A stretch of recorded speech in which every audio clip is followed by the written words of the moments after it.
let's take you a little bit further than what we had shown you before. So what you guys will experience in Elden Ring is just, there's so many different landscapes that you can actually travel through. You know, so whether it's the weird insecty-like vibes of Caelid or Oceania's lakes, even things like Storm Hill's devastated area from all the wind, but things like the mountainous greeny range of Weeping Hill, which has this giant freaking walking building just going across it, which supports that Hidetaka Miyazaki. You know, his city was heavily influenced by the likes of Ico and Shadow of the Colossus.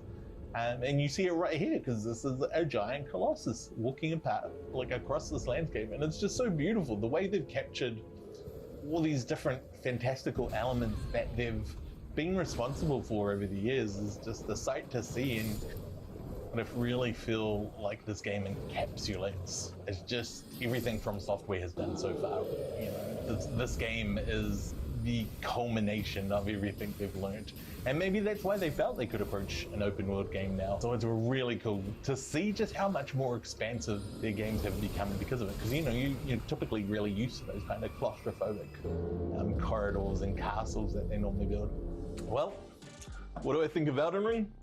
Well, I think it's the best game we've had from Software so far, which is saying a lot considering how critically well all of their games have done. If you have wanted to check it out because of the hype, then I suggest you do so, but it's not going to be easy. And for all the fans of From Software games, you know exactly what I'm talking about, and Elden Ring still lives up to that. It's going to be a magical time, and you can pick up Elden Ring right now on your PlayStation 5, PlayStation 4, Xbox consoles, and PC.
Get ready for the final round.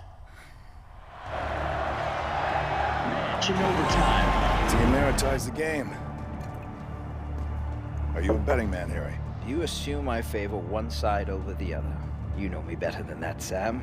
Besides, I left my wallet at home. Attackers, prepare for insertion. Team Mira to the map.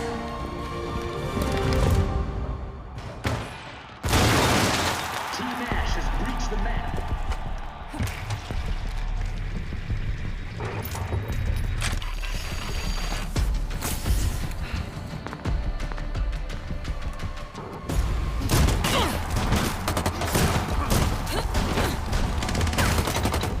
Joker, now. Roger. Let's go fishing.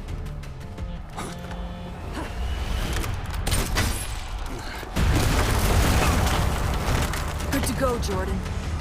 Copy that.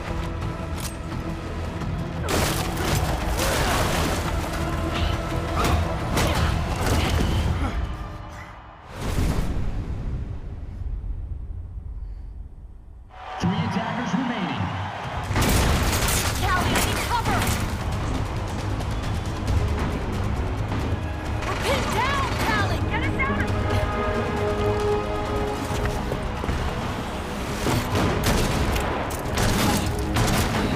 Callie! What the heck is he doing? Giving them a clear target. Come out and play.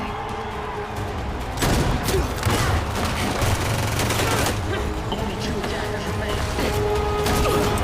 Two defenders remain on the map.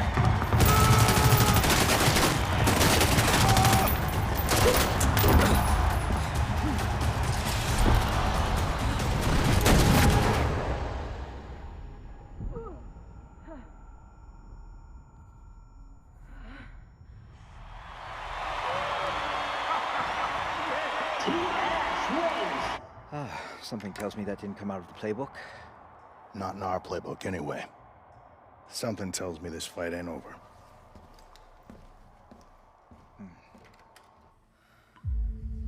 To be able to react quickly, you must remove unnecessary variables from the equation. Emotion for one, as well as the fear of consequences. Good reaction time and Instinct can't be bought. that won't stop me from trying. I don't know how you do things in the private sector, but we do not use people as bait here. This is a game, Princess. And I just want it for you. Keep her back! Steady there. Are you off the knock? Back off! Come on, back off!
Tracking target at full velocity.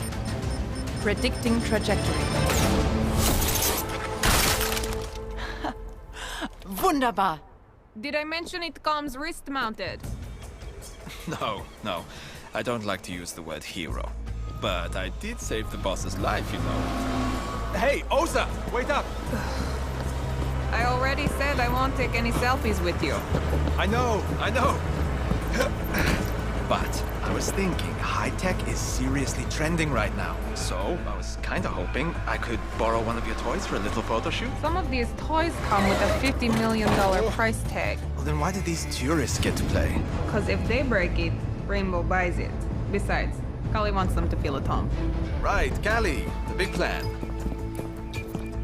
What's the big plan again? Lips are sealed, hero. Come on.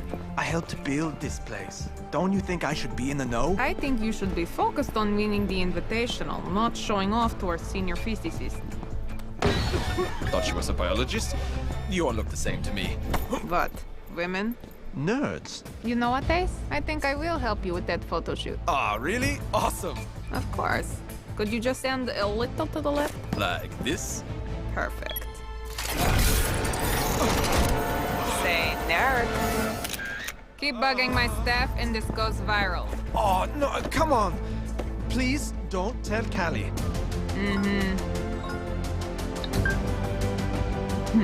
Showtime.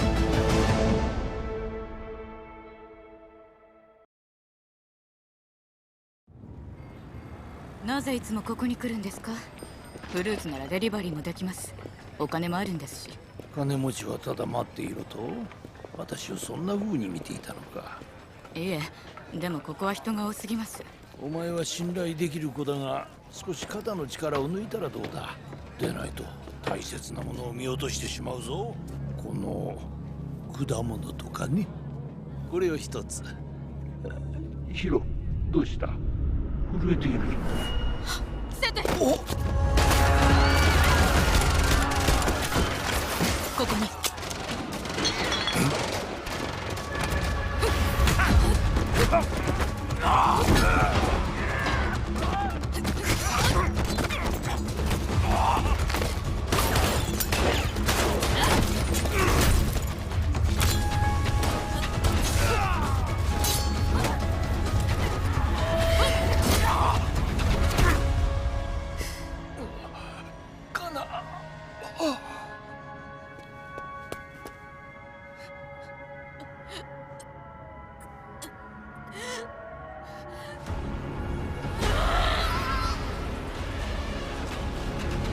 私の家に忍び込むなんて自殺願望でもあるの？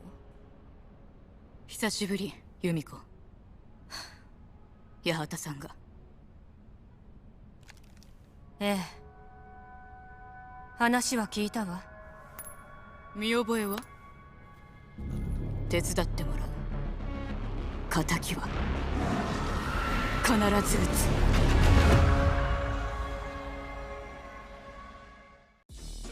Kia ora whanau, that guy Zeno J here, and I'm back with Let's Play Live as our friends at Bandai Namco contacted us and said, hey, Zeno, do you want to review our latest game, Elden Ring, and see how you go? And, well, let's see how I go.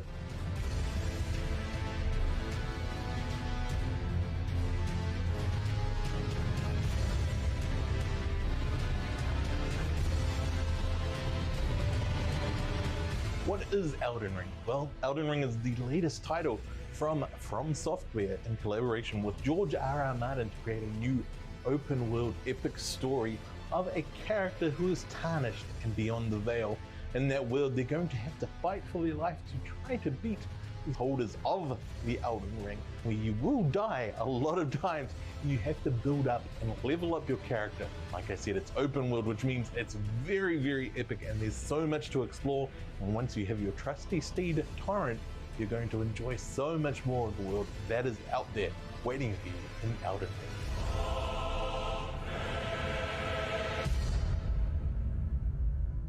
Now let's check this out. I did some reading online, guys, and what I saw, what was the thing, was to pick the astrologer class.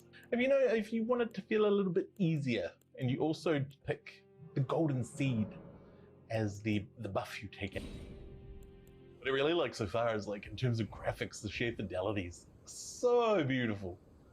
But yeah, these graphics just run so smoothly. I know that the way we're playing at the moment is to prioritize the frame rate. So you gotta stick with the crispy frames. It's all about the frames, especially in a Soulsborne game. You want the frames because you need to be able to see what you're doing, see how you're reacting. This man is trying to one-shot me. Oh, he had me. I did like a piercing strike. So as you guys can see, there's a ton of different enemy types. And so you have to respond accordingly to how each of them play. And so make sure, folks, when you're playing Elden Ring, you jump down into this tutorial area so you can do cool eliminating things like that. So let's head out the door. I'm hoping into the world of Elden Ring this time. As you guys could see, that was a tutorial. So if you guys can see that character over there, everybody knows who that is by now. That is the Tree Sentinel. I wonder if they're friendly. They're not friendly. They're not friendly. It's like I've played Souls-like games before. Sir, stop. Please. Oh my god. So, there you have it, folks. A one-shot from the Tree Sentinel, which makes me think I definitely should avoid them. Let's see what the steed can do.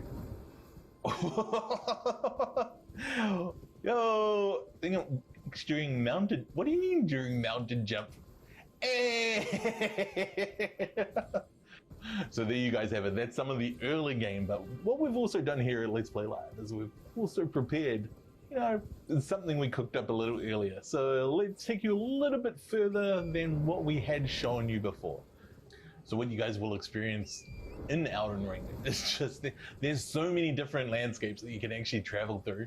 You know, so whether it's the weird insecty-like vibes of Caelid or Liurnia's lakes, even things like Storm Hill's devastated area from all the wind, but things like the mountainous greeny range of Weeping Hill, which has this giant freaking walking building just going across it, which supports that Hidetaka Miyazaki. You know, his city was heavily influenced by the likes of Ico and Shadow of the Colossus. And you see it right here, because this is a giant colossus walking apart, like across this landscape. And it's just so beautiful. The way they've captured all these different fantastical elements that they've been responsible for over the years is just a sight to see. And I really feel like this game encapsulates it's just everything From Software has done so far. You know, this game is the culmination of everything they've learned, and maybe that's why they felt they could approach an open world game now. So it's really cool to see just how much more expansive their games have become because of it, because you know, you're typically really used to those kind of claustrophobic corridors and castles that they normally build. Well, what do I think of Elden Ring? Well, I think it's the best game we've had from Software so far, which is saying a lot considering how critically well all of their games have done. If you have wanted to check it out because of the hype, then I suggest you do so, but it's not going to be easy. And for all the fans of From Software games, you know exactly what I'm talking about, and Elden Ring still lives up to that. It's going to be a magical time, and you can pick up Elden Ring right now on your PlayStation 5, PlayStation 4, Xbox consoles, and PC.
Get ready for the final round. Match in overtime. Team Mara ties the game. Are you a betting man, Harry? Do you assume I favor one side over the other? You know me better than that, Sam. Besides, I left my wallet at home. Attackers, prepare for insertion. Team Mira to the map.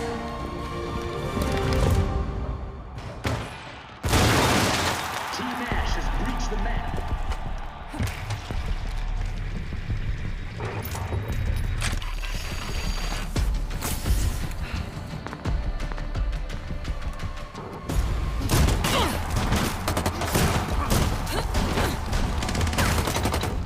Joka, now. Roger. Let's go fishing.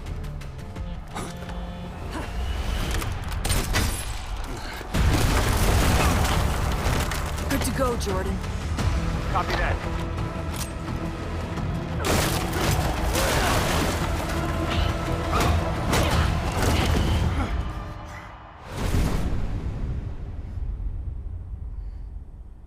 Three attackers remaining.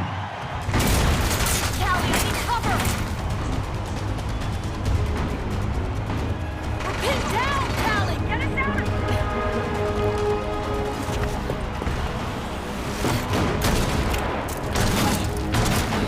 Callie! What the heck is he doing? Giving them a clear target. Come out and play.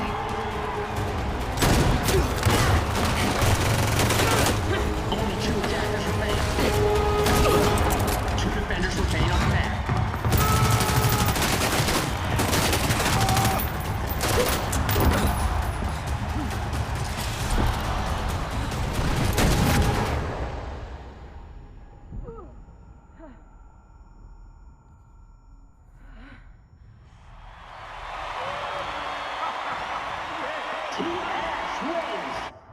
Something tells me that didn't come out of the playbook.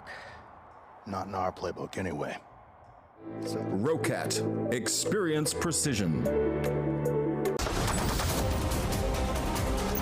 Tango in my sights. Now it's time for new belt Nitro Signal, and he fell for it. He's looking to give coverage for his teammate, right? Can he lock it down? Yes, he can, but the swing's in. Triple for Shaq. No time. Pun has to swing in. Jordy's pulled off. He won it. Around. Camera in position! Get behind me! Tango located! Hostiles in sight!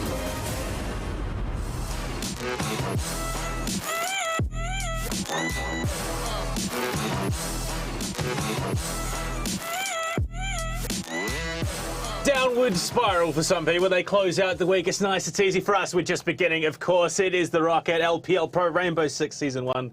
Day 3, of course, Cthulhu. We're coming into the matchup in the competition. I mean, last week was interesting. Do you reckon we carry that on tonight? Absolutely. Look, we already had a number of the upsets that came around. And the leaderboard itself ended up shaping up rather interestingly, mainly due to the fact that some of the more unexpected teams ended up propelling themselves rather high.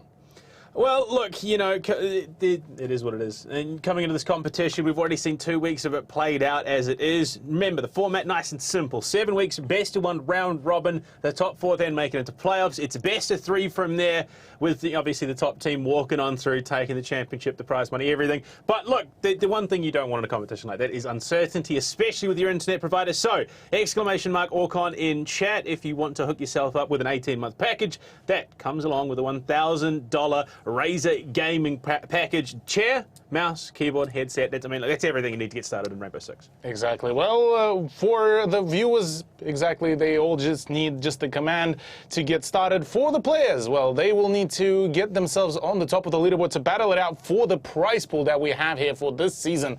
It is going to be $3,000 prize pool. First place to walk away with $12,000. Sorry, $12,000. $12,000 would be nice. $1,200 will be quite an incentive to battle it out for. Yeah, look, his second walks up 900, third and fourth paid themselves 450, but yeah, 1,200. That's no small chunk of change. You want to walk away in the money, of course. Not to mention the fact that top 4 teams escape relegations at the end of the stage. But look, Cthulhu, we've gotten partway there already. We're coming into week 3, week 2. Now, that was an interesting bag of fish. And look, coming into the competition, we didn't expect it to go the way it did. But match 1 of that day, Antic, they continue the upward spiral, while unfortunately Odium continue their downward spiral. I mean, you look at Karma, Wazoo, Antic have been on a non-stop win streak for the last week. Absolutely, yeah. The Antic kind of took them a moment and a while to get themselves back into the swing of things, but they managed to really pop off quite largely. 16-20 kicks landed down the line, though. They did take on Warriors, but Warriors had the secret weapon, and that is Bop, who went absolutely ballistic against 16-20 Kings, scoring Warriors the win. Yeah, and obviously Jordo, he went pretty well last night, so coming in tonight, they're looking like an absolute powerhouse team. Match 3, An upset and a half. Underground Esports Club taking on the Oceanic Nationals Onami and taking them down on Skyscraper. Now, I don't think anyone would have had that pegged as an underground victory. I certainly didn't, but with the, thanks to the efforts from Pinku and Zuve, they really just dominated. Absolutely, yeah. It was a strong performance from them. Almost, it sometimes felt too good of a performance. But look, yeah, already they've claimed a Challenger League name, they claimed the National League game and a name. And, well, speaking of claiming names, Banana was claiming all of them with the shotgun plays when Altadelius battled against Team 7. Yeah, last week, it's another heartbreaking week for Team 7, unfortunately, given that Altadelius have come into each play day just absolutely monstering the competition. We also got to see the one and only KT, Crips T, stepping back into the roster. Now, we have a bit of information ahead of time, maybe. There's another Altadelius name stepping back to join the team tonight. But, I mean, Banana is just standout throughout the entire matchup. Of course, you see him on your screen at the moment, clutching up the final round. It was a 1 versus 3 with Clutchy on the ground, baited out the nade, the shield cleared, he swung in, and because the diffuser was stuck under Clutchy's body, he was able to line up both of them. Altadelius denied overtime. It was really just magic on your screen. Absolutely. Clean deal as it was. And well, this concluded the leaderboard in a very peculiar way, given that Underground are currently in the first place, followed by Altadelius. Odium, Antic, Onami kind of sitting in the middle of the leaderboard, which feels rather unusual. And Waterphone Warriors, look, they finally managed to find themselves their identity, their way to play, and their chemistry. Now it's up to them to start playing that catch-up game, and they just might be able to do it.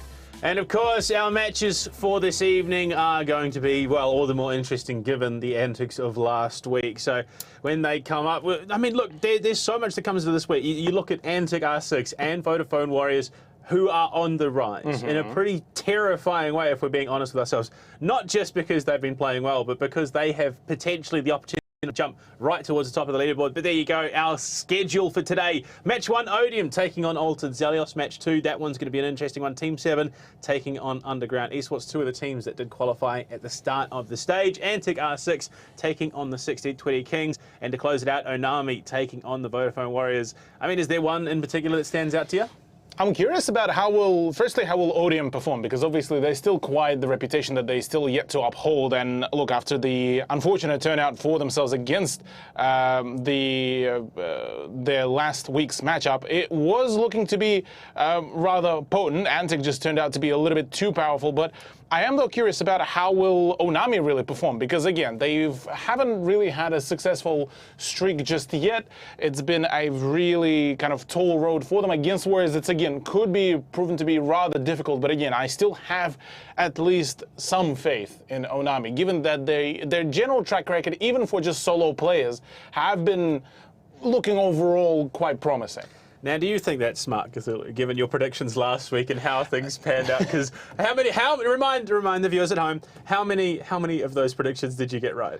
I got only 1 out of 4 predictions. So yeah, look, I'm not saying that I'm fully believing in Onami. I'm not putting my predictions there. All I'm saying is that this is the chance for Onami to redeem themselves, but against Warriors it could be quite a tall and uphill battle. Well, unfortunately for the viewers at home, we have to wait till we get to Onami versus Vodafone Warriors. Up first, it is Odium taking on Altadelius in our first match of the day. And look, we're excited for this one. Odium, like you said, have yet to finally hit that stride and get themselves in the way they can. Sawyer, Twent, Logic, Ed, Pan, and Shaq. Last week, they were a bit dismantled by Antic. Unfortunately, I think that comes down to them being caught off guard by the upward rise. Yeah, it definitely would have been quite confusing with the way how Antic also were conducting themselves. It was very difficult to get a proper read in, but as it stands, look, Odium are still a roster that could be extremely dangerous to play against and certainly shouldn't be discarded in any shape or form.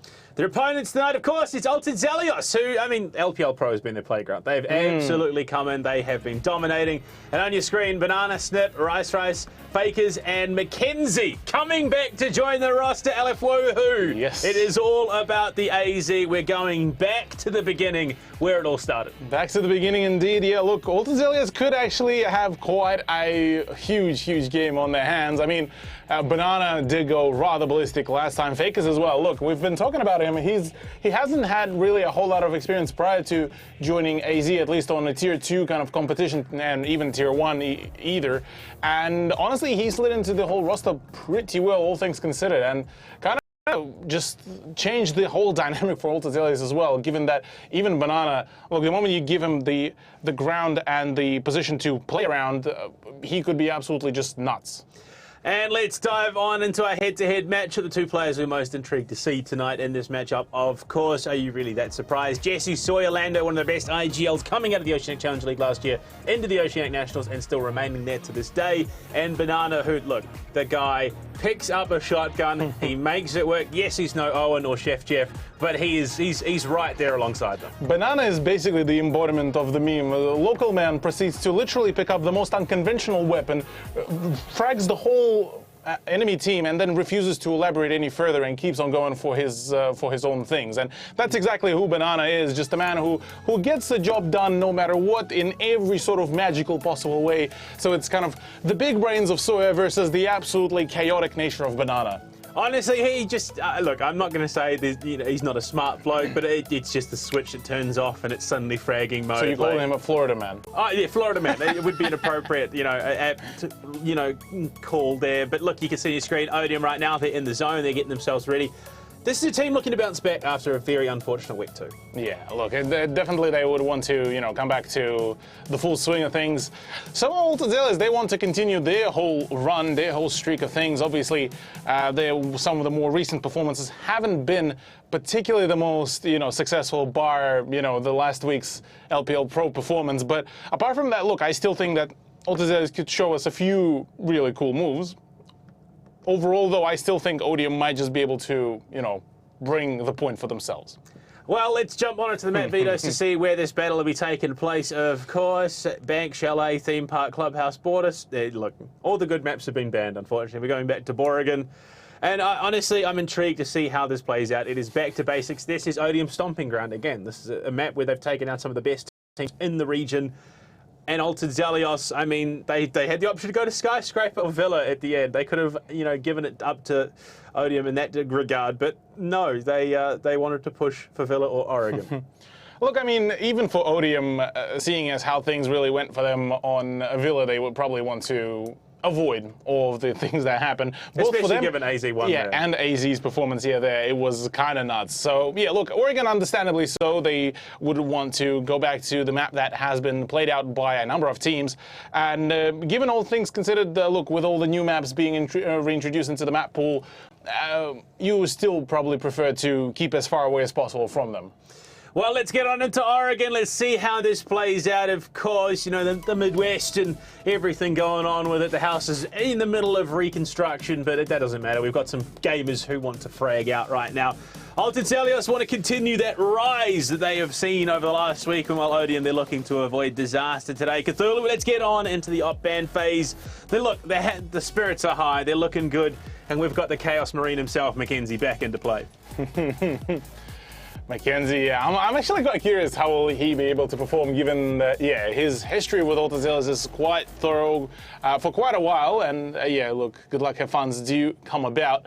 Odium, though, look, far from being a bad team, as a matter of fact, one of the big top performers for the national leagues all around ANZ, but Logic's already throwing some smack in chat, and.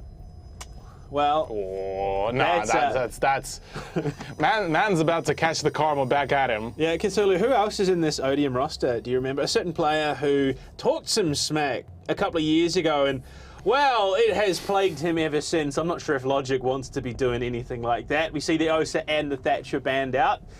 Osa, I did not expect it. Yeah, look, it's one of those, especially in Oregon, it's one of the more unconventional bans, but also to a certain degree has been kind of slipping herself quite thoroughly into this meta, and the more kind of we've seen all the play days happen, the more we actually seen Osa played out. Whether it's the PDW Osa or the 556XI, both of the guns for her kit has been quite powerful, and her utility has been able to allow a lot of very confident pushes in tandem with even, like, say, a Osa Monty ban. Oh, sorry, Osa Monty pick, rather, and to be played out in that way. Apart from that, look, I'm honestly quite curious how will this really affect, because I think, namely, it will affect Odium. I don't think ANZ will be even bothering, or really would have even bothered to bring out the Osa. That's a little bit too big brain of a play, and well, Banana wouldn't have any of that.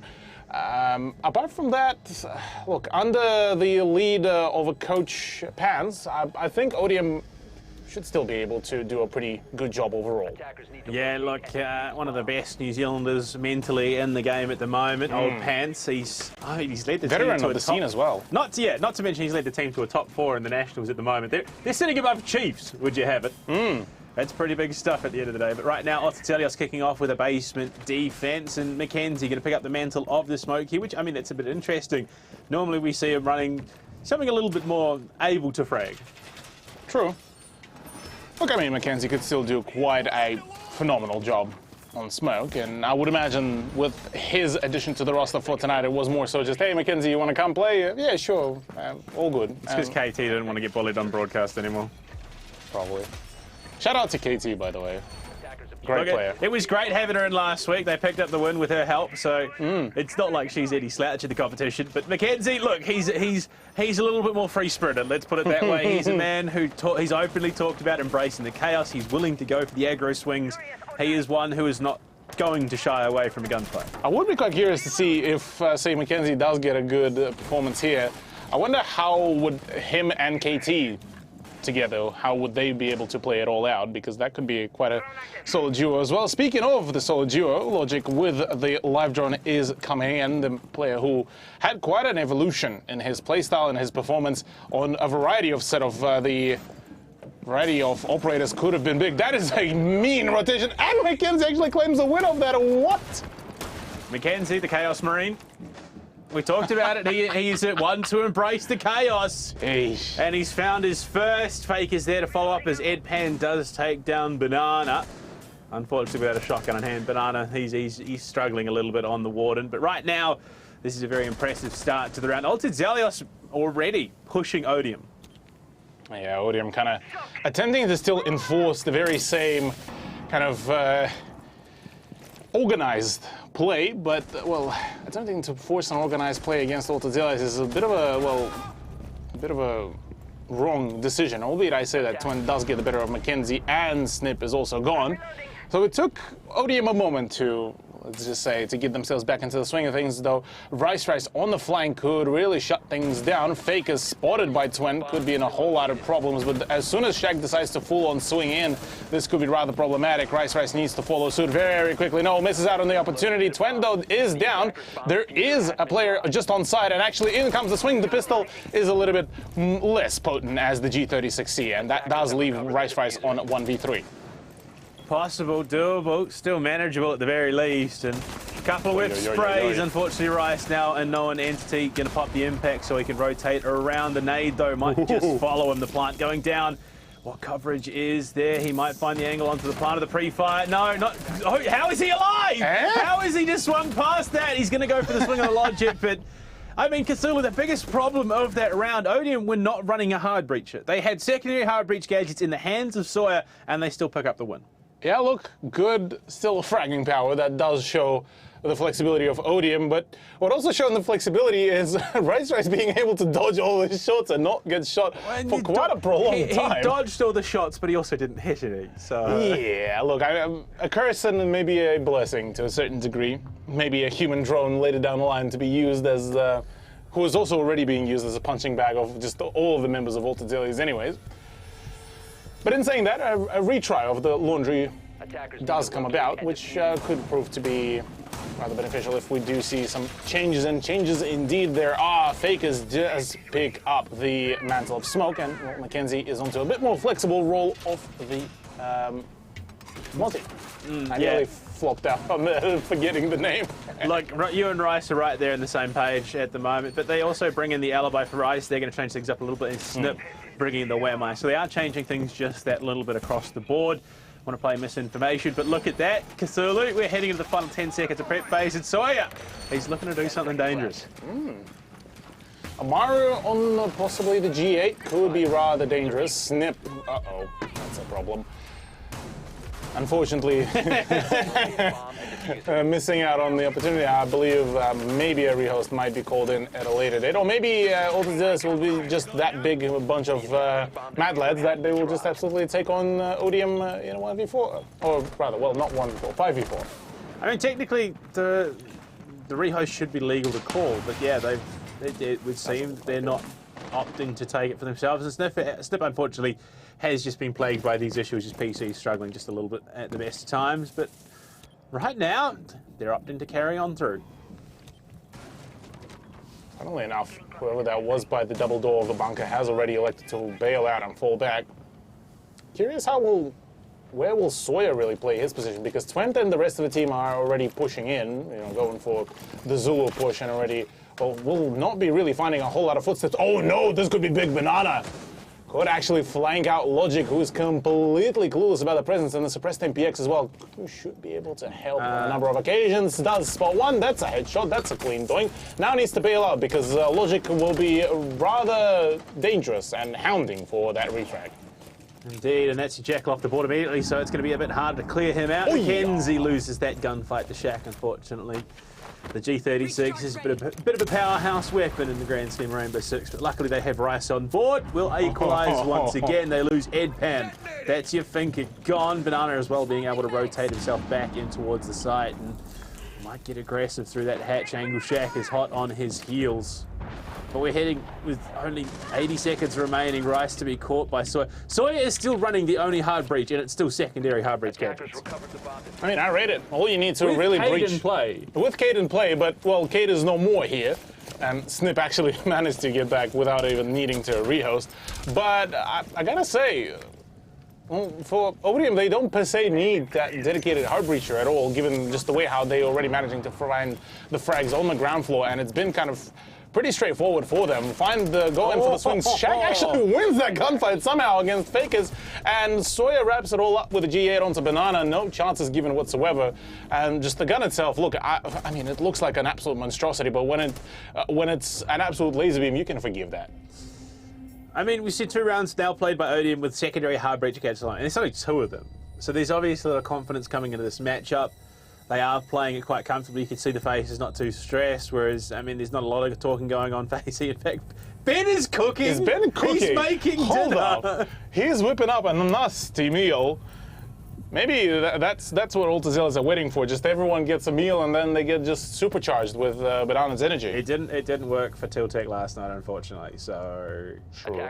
But Tiltec also wakes up 20 minutes before the match. Yeah, look, okay, there's only so much you can read into it. But right now, we are going to see, well, things potentially change a little bit. You can see with the initial lineup that Odium bring, they do opt to go a different direction usually by the time the round starts, but already, you know, a bit of a gauntlet being thrown down. He's sporting main gates. Come on, let's go. Mackenzie wants to know where Logic is.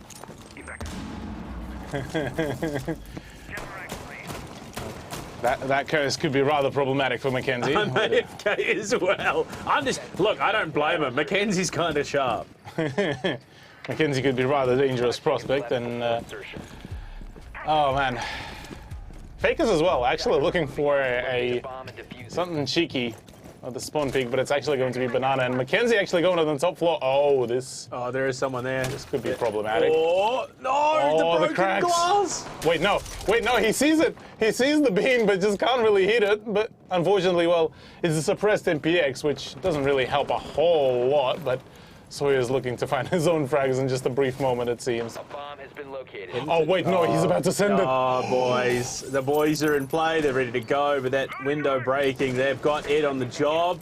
Looking to throw the Candelas nice and deep. If you can find the angle into Kids, that would be absolutely huge. The sheer calculations. There we go. That's one. It's straight in. The shots are not going to be good. And, well, Fakers is dead. Sawyer's on the side. And he's looking for the plant. Has support and Shaq. But Cthulhu is still in the first minute. We are going to hit the clock here. And Mackenzie has the Keratos in hand. Ed falls. We're down to 3 versus 3. And Banana, unfortunately, can't find much. It's all coming apart. Rice and Mackenzie have to make magic happen. Twent is just holding Mouse 1. Logic's there as well. Big trouble in Little Tokyo right now. The swing out Mackenzie for 1. Rice for more. It's down to Sawyer, and Odium have overplayed their hand. They lose out and the defuse will come through. Look, it was a mess, but we love it. Oh my goodness gracious, Altazelius. We said that they were looking to thrive on chaos. Look, Mackenzie's He's like he's in the middle of an earthquake. Yeah. He himself, he's a living earthquake when he gets to play on the lobby. But, oh, what a play. I mean, re-swinging with a carrot toss, and then... No. Not re-swinging, aggro swinging. Yeah, that was his first choice. Aggro, ego swing, however you want to say. He swings, he scores, and just... Rice as well, I gotta say. That was well done. A good job on the white stairs as well. Not going, by the way, 0 anymore. So that curse has been lifted, I suppose. Yeah, all right. Yeah, all right, Ed Pen. I mean, it worked. Initially, it worked. Log beating once again. For legal reasons. All right, Eddie. Okay. Look, the blame game has started, but we head back down to base and we see some significant changes already on the board. Not just for the defense, though, as Logic is currently hovering the Nook. We see that Ying coming out for Soy once again. So they will be limiting themselves to a single hard breach gadget for them, or two hard breach gadgets for now. But again, still no Kate on the board. No, Kate on the board does definitely make things rather questionable, but I mean, in saying that, we've seen a number of the players of Altazelius not really needing, per se, you know, all the nitty-gritty and all the cool gadgets to prevent the push. And Banana using the angle, by the way, that I initially discovered. I still have my claim on that one. When Oregon first was released. Quite a neat opposition, by the way. The feature is now old, man. This is a different Oregon to your Oregon. Hey, that wasn't the new Oregon. Regardless, though, well, new Oregon has also been shown to snip by Twent, as the man just quickly peeks into the garage, finds the kill into Zulu, well, and wraps it all up. Logic, trying to put up the best impression of Wazoo on Nook on Oregon, could possibly make things a whole lot nicer, I think Logic just may have been scared a little bit by that shot onto the camera. Uh-oh. Ben doesn't use your angle. He, in fact, finds the kill on his own right. He's back into it. He's going to go back to it, and the nade, unfortunately, is going to find him. He's still somehow out of danger, but the nade is good. I wonder whose nade was that? Okay, so it would have been Shaxx, who also finds that kill onto Rice. Mackenzie top the laundry stairs, wants to get a bit aggro, which is not exactly how you'd expect this to play out. We might just see this round played out with not a single attacker seeing the site, but the win's still going to Odium. Will be a rather interesting turnout. As it stands, the Victor is a rather dangerous weapon in the right hands. Bit of a pea shooter if you try to go for all the body shots, but once it hits, just even a single bullet hits the head, that's pretty much game over. That's a good opener, nearly flogs it. C4 in. Is it enough to destroy the secondary hard breach? It is, in fact, but Mackenzie does go down, leaving all down to Fakers to do, well, all the hard work, because, well, Logic, Shaq, and Edpan are all there. Hello. Yeah, the cameras are still all focused. And too sharp for Mackenzie. Fakers finds the back of Logic, but it's not enough. And suddenly Edpan is behind him. Odium will pick up their third round Cthulhu, and again, they still didn't quite get onto site. Yep. Well, they got relatively close to the site, but certainly still didn't manage to actually enter it. Odium back onto upwards direction for themselves, acquiring all the stonks whilst at it. And Altazelius, look, I mean, all the shenanigans are all good and all great, but unfortunately not really scoring them the points. But they're still looking like they're having plenty of fun with all the different lineups. After that one. Oh dear. Look, they're having a bit of fun. They're just, the banter's good. You love to see it. It's all in good fun.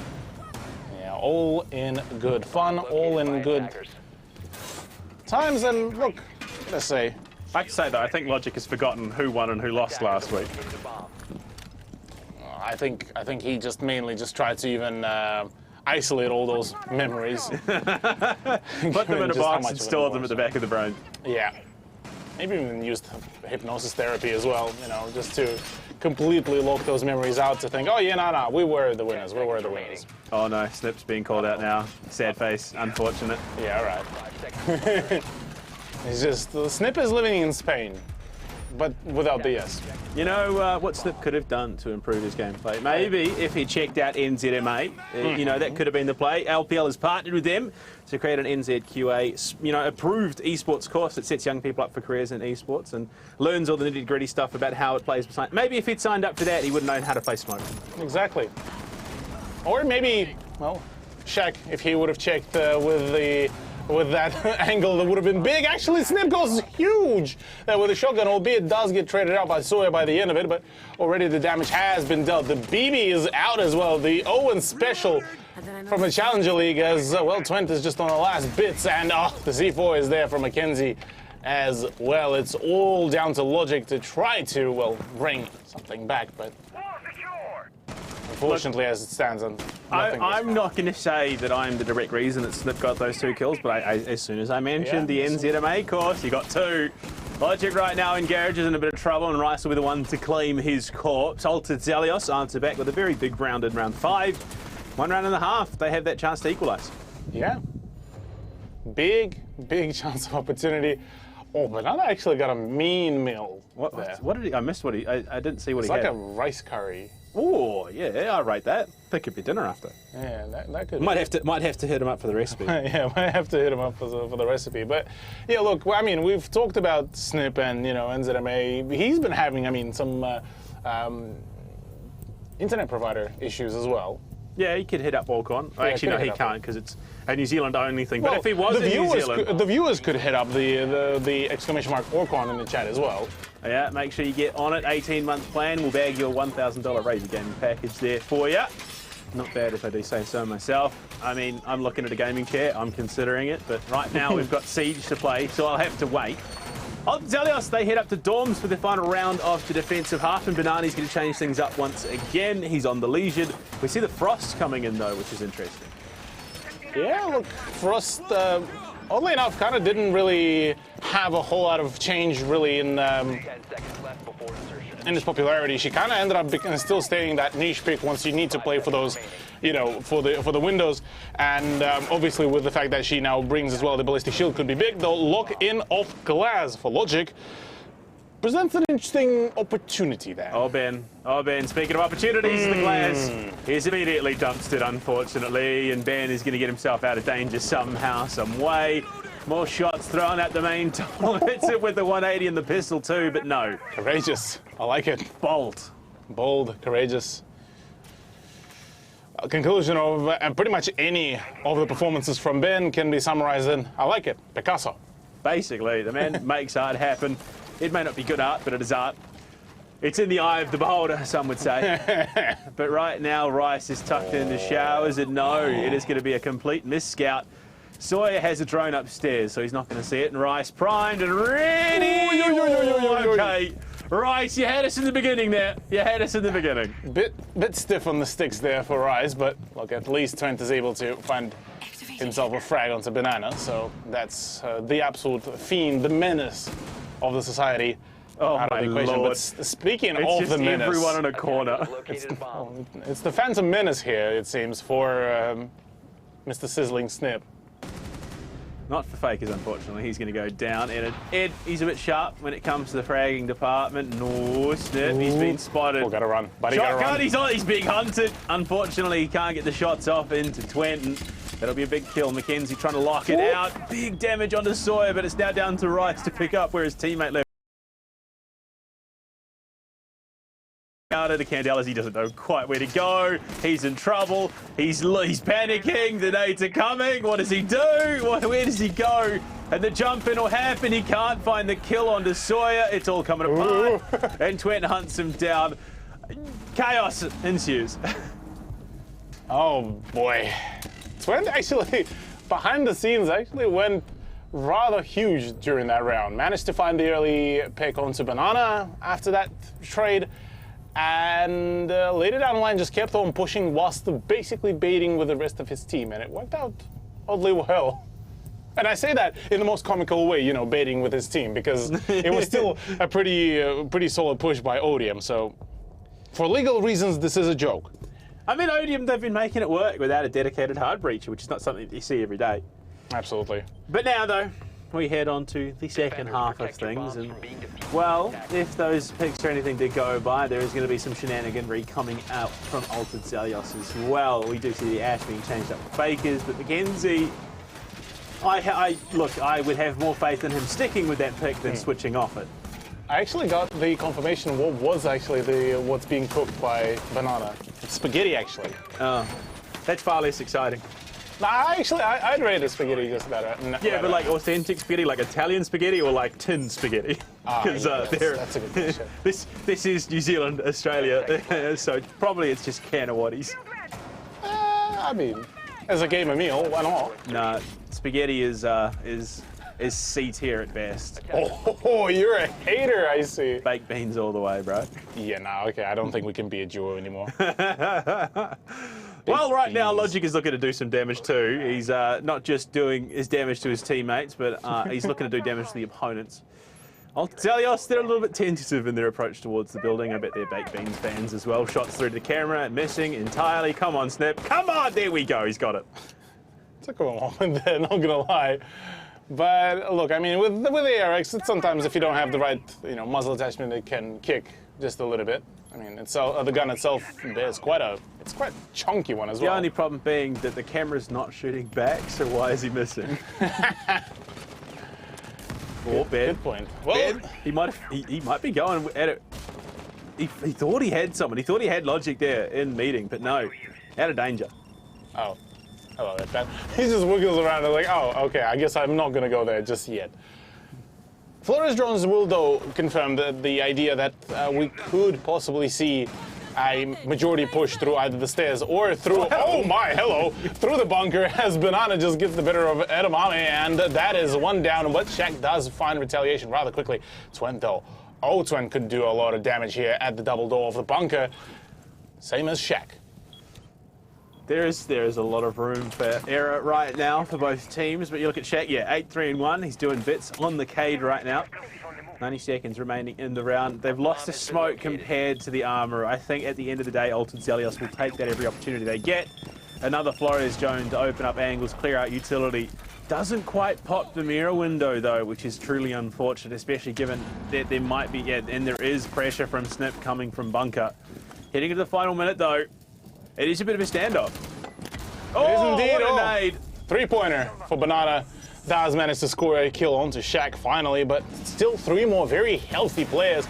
58 seconds to go, which is still very much workable. Banana, yeah, look, throwing around the danger balls, not particularly healthy for the remainder of ODM roster.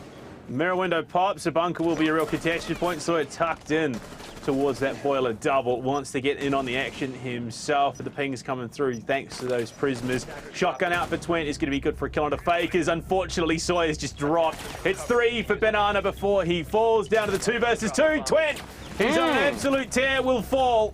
And we're down to the 1 versus 1. Snip versus Logic. This is going to be big. 20 seconds in play. Snip does have the Gemini, can look for info, no nades to his name, but does he have any idea that Logic's just at the end of the hallway? It's crouching, it's swinging, but Logic has absolutely missed the shots there. What do you do? Snip doesn't have time, he's got to go for the aggro gunfight. He's got to find him, but no timing. No. Timing at its finest, he's got to run, there's no other way. The shots, he had to reload. Operators, you have run out of time. No, Snip, you had to reload, buddy. Oh, the absolutely cursed conclusion to that round as the ARX only holds 20. Gotta make them count, man. Oh, Logica's gonna be counting all his lucky stars there.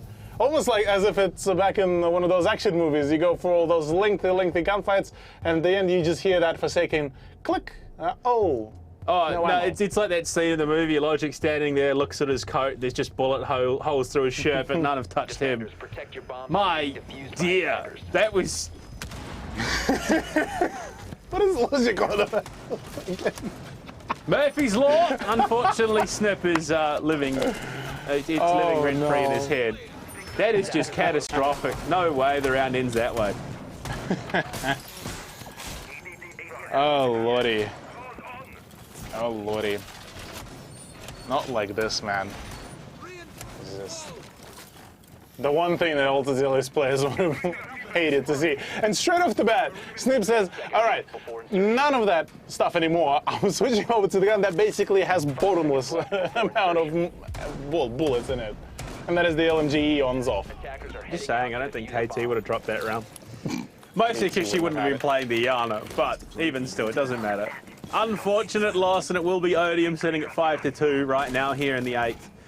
And we do see those operator picks being stuck out. Rice onto the sledge, one of the few players on the team that is actually going positive. It's him and Mackenzie right now. Banana's going even, so I'll give him the benefit of the doubt. Yeah, it's still all good, or still all even. Logic actually taken quite a bit of a punishment from that very elaborate spawn pick, I must say. And, well, pulls away at just the worst possible moment, but maybe he would have actually, maybe for the better of him, given the sheer pincer that is coming around, frag grenades flying in, and a lot of problems just in general, kind of compounding there. Flashbangs are here as well. Taking damage on the fall. How is he alive? I'm just about as confused, and oh, in comes the runner out. Yep, Snip gets the better of Shaq. Other way around. But even still, I think Snip Shaq played gets himself the better there, of getting Snip, stuck on the rappel. But the power duo of Logic and Shaq strike once again. They keep Logic alive. Not healthy, but alive. We take that at the moment. And Snip, unfortunately, no LMG for him to be going huge on in the remainder of the round. Banana trying to pinch out anyone that could be disrupting from bottom of Big Tower, but it's not to be. They've cleared out, they're relocated, and now Altered Zelios have more to deal with. Indeed. Still, a minute and 30 to go. The magnets are starting to do their work. Will be just about as far away enough to not damage the frost mats, I believe, so Sawyer should still be holding rather confidently. Another grenade in. Damages Sawyer, but just not enough to wedge him out of that position. That's both of the grenades from Rice. Rice meaning, well, number of problems. Banana goes down to a, well, EDD. Wow. Sawyer doing work across the map without having to get into a gunfight. You'll have to see it. But I mean, it's been the universal rule for the longest time. If Sawyer's fragging, something's going wrong. Unfortunately for Banana, everything's going wrong. Logic is going to find the kill onto him. Rice still convinced that he might be able to find something from this double window, but you look at the crossfire that is there between Sawyer and Twent. The jump in, Logic finds Mackenzie, but unfortunately Rice tucked into a corner. He's not going to find much. It's down to Fakers in the 1 versus 5. Cthulhu, 36 seconds. That's, what, 7 seconds per kill. Unfortunately, it's not going to happen and will result in a flawless and map point here for Odium. Odium making rather quick work of Ultrazilius at the end of the day. Finally seeing themselves back into the swing of things, back into their form, adjusting kind of, I suppose, to all the playstyle that LPL Pro does provide, and well done so far. Albeit, I mean, there's still plenty of time to throw. If we know nothing but this in ANZ, there is always time to throw. Ain't that the truth? Well, memes aside though, and maybe not memes, but Odium looking to absolutely lock it down. Meeting hall in kitchen is going to be possibly the final place for the defense, and the slight change around to even more of a serious, lineup. The introduction of a Rooney for Logic and Shaq to move over to the Malusi now. So a lot of that kind of slow down play on top of already existing Capcan, who's already a thorn in the side, given that Banana just likes to willy-nilly kind of walk through all those EDDs. And Odium have just about enough of the utility to basically leave Ultrazilius with quite a minimal amount of drones, as well as that, well, minimal amount of HP and time on top of that. So far, the beginning to that does look good on the side of Ultrazilius, though very kind of down to basics, almost. Picks minus maybe Mackenzie's introduction of Jackal, but even then, well, it's more so kind of a solo pick operator rather to play the utility in tandem with anyone else. Logic and Sawyer looking to get dirty and aggressive in towards small tower. Get down and dirty. Well, only Logic's down at the moment. Sawyer's just crouching, so technically only one of them's down and dirty. The other one's just squatted and dirty. Yeah. Neither of which are promising prospects, not at all situations you want to be in. Mackenzie might be in danger. He's going to get shot at. I believe that was a jump out from Twent. And yeah, not... Mackenzie assumes the form. Prone on the ground, waiting for it to happen again. Snip. Oh no, just not the angle he needed to get the kill in through connector. And Shaq, found by Rice, retreating down to the basement. All right, well, already with Shaq down and out. That's quite a solid utility bit out of the equation. In comes the frag grenade, in comes the flash. It does not drain the Surya gate though, which is a problem, and with Mackenzie now out of the equation, back to even Steven as Ed just tripping out. He's so confused. I heard something go off there. It's not to be, unfortunately, yeah. That Surya gate still in play, proves its own unique tassel right now, and Ed looking to get aggressive. The breach will happen behind as he tucks in behind the table. There is no denial utility other than obviously the Surya gates. The Nane in play will drop the shield that Ed was using as well. Drones in, confirm his position. Heading into the 92nd mark here though. No one to flush him out of this position.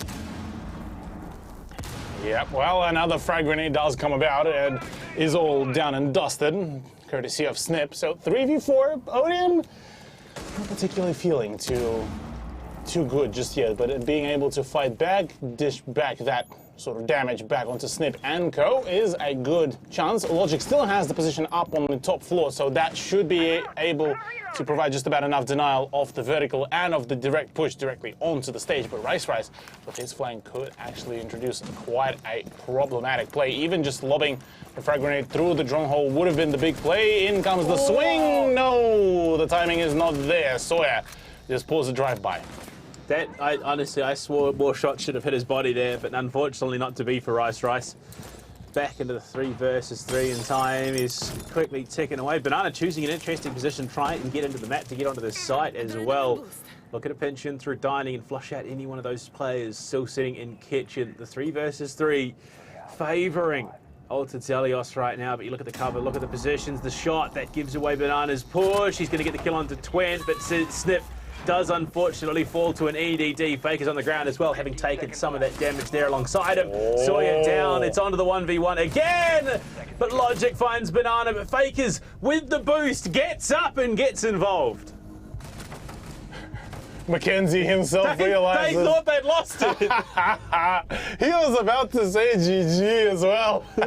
you see the whole squad clouding on Mackenzie.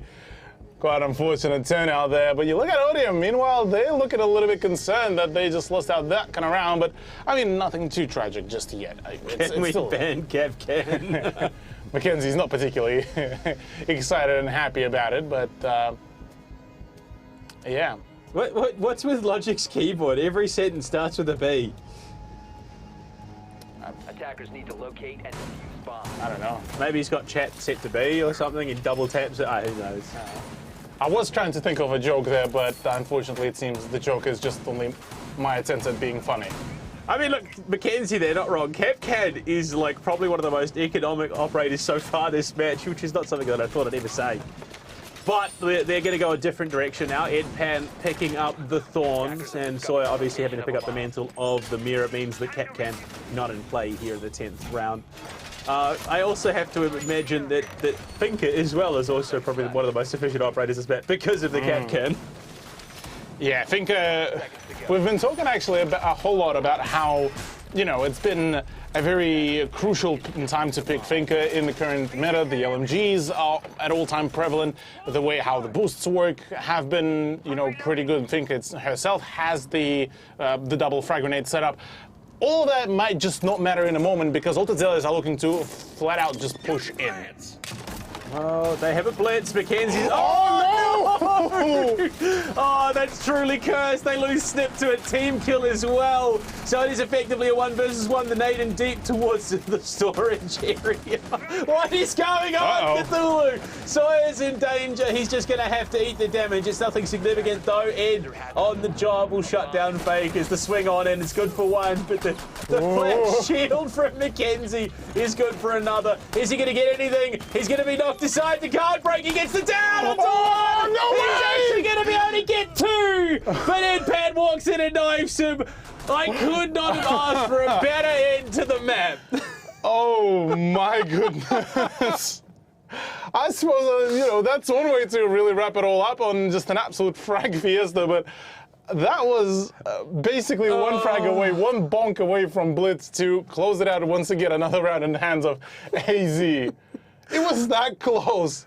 Look, You love it. Good bit of banter throughout the map, good bit of fun across both teams, and they ended on a round like that. Team kills galore, and then somehow Mackenzie, he almost got 3 kills, 1 with a hip-fire pistol and 2 beatdowns. And Ed Pan decides, you know what, no, I'm just not going to use my gun. Walks up, slaps him out of the round, and finishes it off. But I think he just severed the tendons on the bottom of the foot there. Hit the back of the leg. All of a sudden, Mackenzie's on the ground. But I mean, look. It wasn't a super serious game, and that's fine. That is totally fine. Teams were still trying, and they had a bit of fun with it along the way. Yeah, it was still a solid game from both rosters, and overall, a good performance. And yeah, look, formidable attempt from Ortazelius, but for Odium, they finally got to shine here, because after quite a severe upset that was last week, here they seemed way more cohesive, even when they just memeing about and just going just for the frags. And I mean, we've seen the first few rounds of their attack. Barely any hard breaching devices apart from the secondary utility. I think we saw 1 round with a dedicated hard breacher, and that was Hibana on Twent. Basically. So it just, first of all, what it does prove is that, well, Oregon can be theoretically played without the hard breacher. So say you decide to go the quote-unquote the AZ way and just basically pick all the secondary utility, it's still very much workable. Well, look, his name might not have had a big impact in that map, but we've got Logic here from Odium Esports. Look, Logic, it's great to talk to you again, mate. It feels like it's been an age, but look, you guys look like you had a bit of fun tonight. We can't hear him, unfortunately, but... Is that? Oh well. Look, we'll try and sort it out, but we'll carry on. Hopefully we get him back in a moment, or look, maybe we just have to talk to him tomorrow. What we're going to do, though, we'll start to break. Maybe we get him back after the break. Who knows? We'll see when we come back.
なぜいつもここに来るんですか？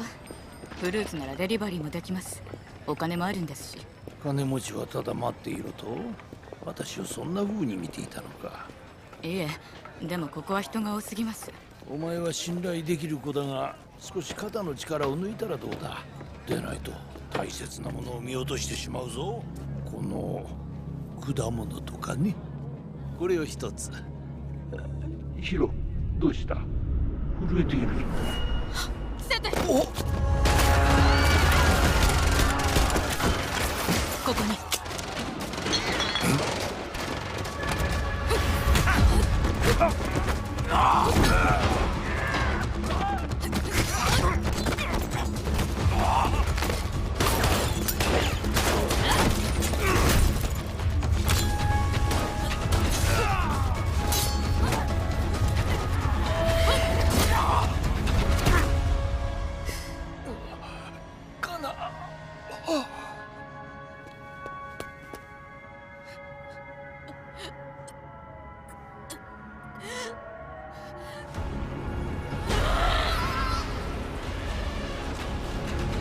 私の家に忍び込むなんて自殺願望でもあるの？久しぶり、由美子。八幡さんが。ええ。話は聞いたわ。見覚えは？手伝ってもらう。仇は必ず撃つ。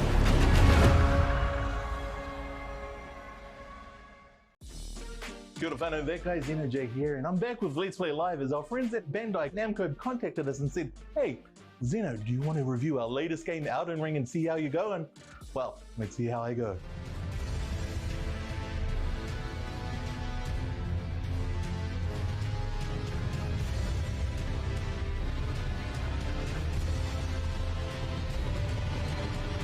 What is Elden Ring? Well, Elden Ring is the latest title from Software in collaboration with George R.R. Martin to create a new open-world epic story of a character who is tarnished and beyond the veil.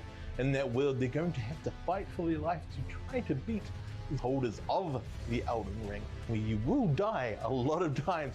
You have to build up and level up your character. Like I said, it's open world, which means it's very, very epic, and there's so much to explore. And once you have your trusty steed, Torrent, you're going to enjoy so much more of the world that is out there waiting for you in Elden Ring.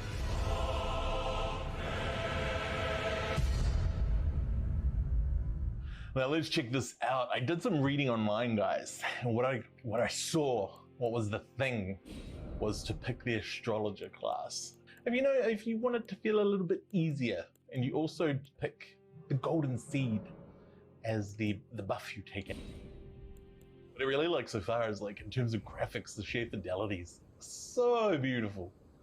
But yeah, these graphics just run so smoothly. I know that the way we're playing at the moment is to prioritize the frame rate. So, you gotta stick with the crispy frames. It's all about the frames, especially in a Soulsborne game. You want the frames because you need to be able to see what you're doing, see how you're reacting. This man is trying to one-shot me. Oh, he had me. I did like a piercing strike. So as you guys can see, there's a ton of different enemy types. And so you have to respond accordingly to how each of them play. And so make sure, folks, when you're playing Elden Ring, you jump down into this tutorial area so you can do cool eliminating things like that. So let's head out the door. I'm hoping into the world of Elden Ring this time. As you guys could see, that was a tutorial. So if you guys can see that character over there, everybody knows who that is by now. That is the Tree Sentinel. I wonder if they're friendly.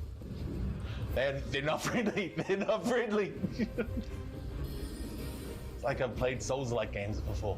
Sir, stop. Please. Oh my god. So, there you have it, folks. A one-shot from the Tree Sentinel, which makes me think I definitely should avoid them. Let's see what the steed can do. Yo, during mounted. What do you mean during mounted jump? So there you guys have it. That's some of the early game. But what we've also done here at Let's Play Live is we've also prepared, something we cooked up a little earlier. So let's take you a little bit further than what we had shown you before. So what you guys will experience in Elden Ring, it's just there's so many different landscapes that you can actually travel through. So whether it's the weird insecty-like vibes of Caelid or Liurnia's lakes, Even things like Storm Hill's devastated area from all the wind. But things like the mountainous greeny range of Weeping Hill, which has this giant freaking walking building just going across it, which supports that Hidetaka Miyazaki. You know, he said he was heavily influenced by the likes of Ico and Shadow of the Colossus. And you see it right here, because this is a giant colossus walking apart, like across this landscape, and it's just so beautiful. The way they've captured all these different fantastical elements that they've been responsible for over the years is just a sight to see, and I really feel like this game encapsulates. It's just everything From Software has done so far. You know, this game is the culmination of everything they've learned. And maybe that's why they felt they could approach an open world game now. So it's really cool to see just how much more expansive their games have become because of it. Because, you know, you're typically really used to those kind of claustrophobic corridors and castles that they normally build. Well, what do I think of Elden Ring? Well, I think it's the best game we've had from Software so far, which is saying a lot considering how critically well all of their games have done. If you have wanted to check it out because of the hype, then I suggest you do so, but it's not going to be easy.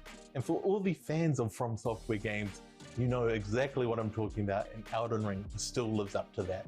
It's going to be a magical time. Tango in my sights. Now it's time for New Belt Nitro Signal, and he fell for it! He's looking to give coverage for his teammate, right? Can he lock it down? Yes, he can, but the swing's in. Triple for Apple. Shack! No time! Pun has to swing in. Jordy's pulled up. He's on it! Around! Camera in position! Get behind me! Tango located! Hostiles in sight!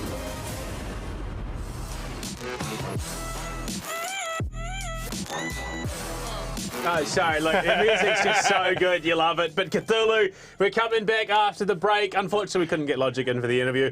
But after Odium, you know, they return to form, they pick up their win 7-3. We are looking to go into a second one. Team 7 versus Underground, a team that unfortunately has yet to show up in the competition versus one that has done nothing but. Yeah, look, it's been quite an interesting whole adventure for Underground Gaming, who's been able to claim a name already against the Challenger League team and a National League team. Two different tiers of competition, and well, they have been just away from both of those tiers of competition and been absolutely just shutting things down left, right, and center. Team 7, look, a team that bared quite a fair bit of promise. Unfortunately, well, have been very much lackluster on that promise, and so far yet to find kind of their footing. Got already shut down by Altazelius.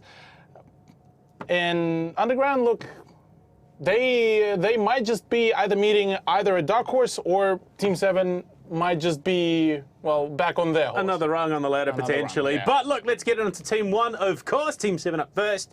Let's take a deep dive into them and see who is going to be battling it out today. And coming into this competition, we have a new face in the roster. Campo, Phoenix, Sealy, Worm joining, and Khan.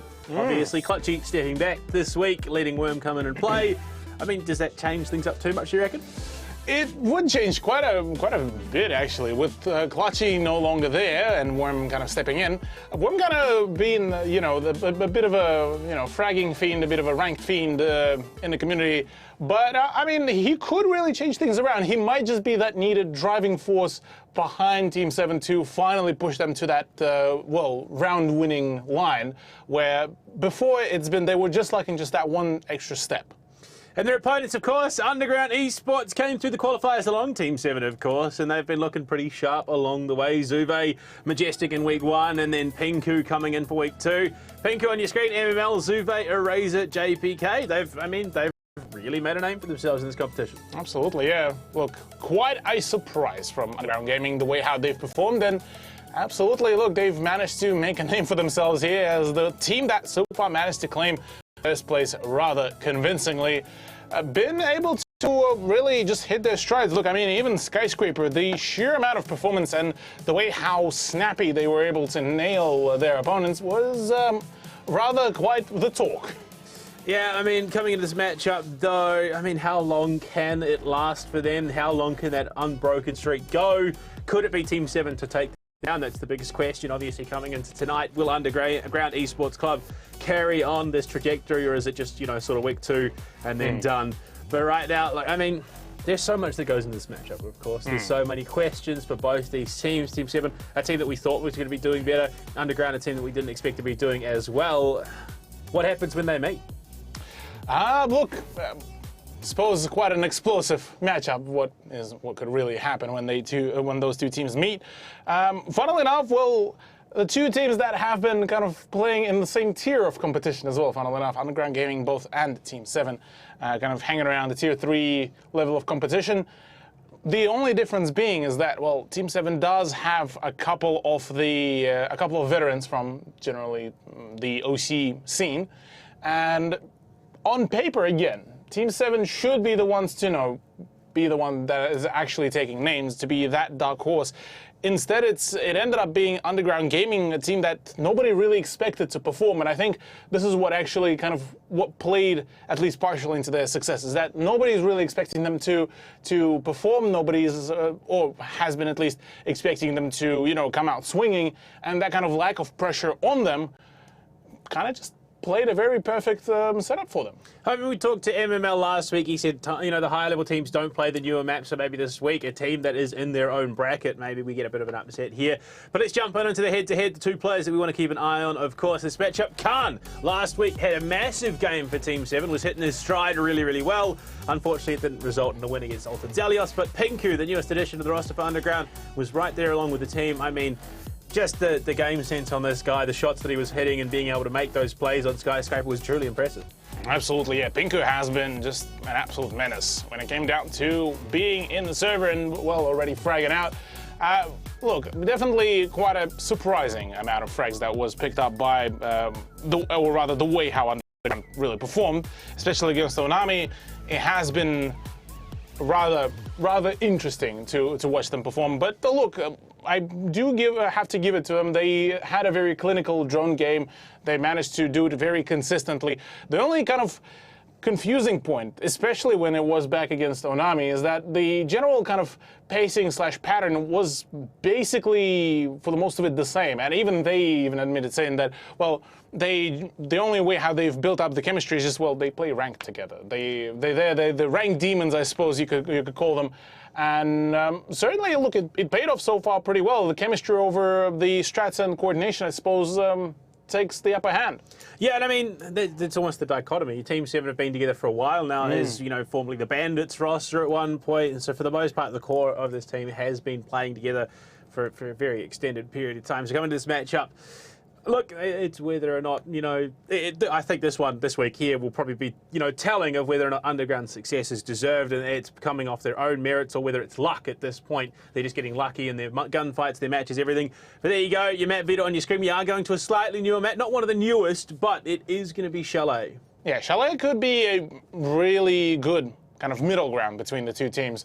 Obviously, the map that has been played and trained for quite a number of seasons. And honestly, at this point, basically starting to align itself in a similar way how one could say how Cafe is now relatively frequently picked, how even Villa. Chalet kind of being that very map that the majority of the teams now starting to play very thoroughly, but I think still has quite plentiful amount of that untapped potential that I reckon will either one of these two teams could really unravel. Although I do find it funny, you look at the very beginning of the ban phase, Team 7 straight off the bat banned Skyscraper. They don't want any of that. Yeah, no more Skyscraper shenanigans, unfortunately. But I mean, look, you're coming into this matchup, we're going to Chalet, of course. If you're Team 7, having seen what Underground has already been able to achieve, I mean, what do you do? What do you do prep-wise coming into this matchup? What do you play when you come to Chalet? Honestly, I think the main case here for Team 7 is going to be just try to avoid a lot of those multi-angle positions where you can be pre-fired through all sorts of soft walls, where you can be fragged out by a grenade through a drone hole. Just make sure that you solidify, reinforce your positions and play around those, because the moment they overextend, UG might just be able to punish them. That's exactly it. Let's get on into the map, of course. Chalet, it's the French Alps. It's nice, it's cold, it's chilly. Not really a time to rug up by the fire, though, as well. The bullets and the grenades are about to start flying. Let's get on into it with the op ban phase. We saw Osa last map. We saw Oryx as well. I don't think they're going to make their way to Chalet, unfortunately. Yeah, I mean, look, I think Oryx might just be able to make it back, given that the operator that well, it hasn't been really as impactful. I mean, I don't think they're going to make it to the ban phase. I think they're going to make it to the ban phase. Yeah. True. Actually, no. Elsa could get banned, given that she could provide quite a fair bit of opportunities, like anchoring opportunities for the defense. So with her, she might just get outed. But Flores, Thatcher, kind of Valkyrie, or maybe Cade and Mira, or Cade and Valkyrie could be pretty much the gist of it all for the bans. And well, already first one out is going to be Thatcher, understandably so. SAS operator just too strong in the current situation. And funnily enough, one of the OG operators and still yet to be kind of found, well, how could he be changed to be avoiding all of this ban phase? And even the devs are quite flustered by that one. Flores is going to be the second one, understandably so. Again, Argentinian operator has been very, very dangerous when it comes down to any sort of utility clearing. Now, heading over to the defensive side of things, I think we're looking more in line with the Valkyrie and the Mira combo, and there you go. There's one half of that powerhouse defensive duo. It's up to Team 7, though, to ban out the last on the defense.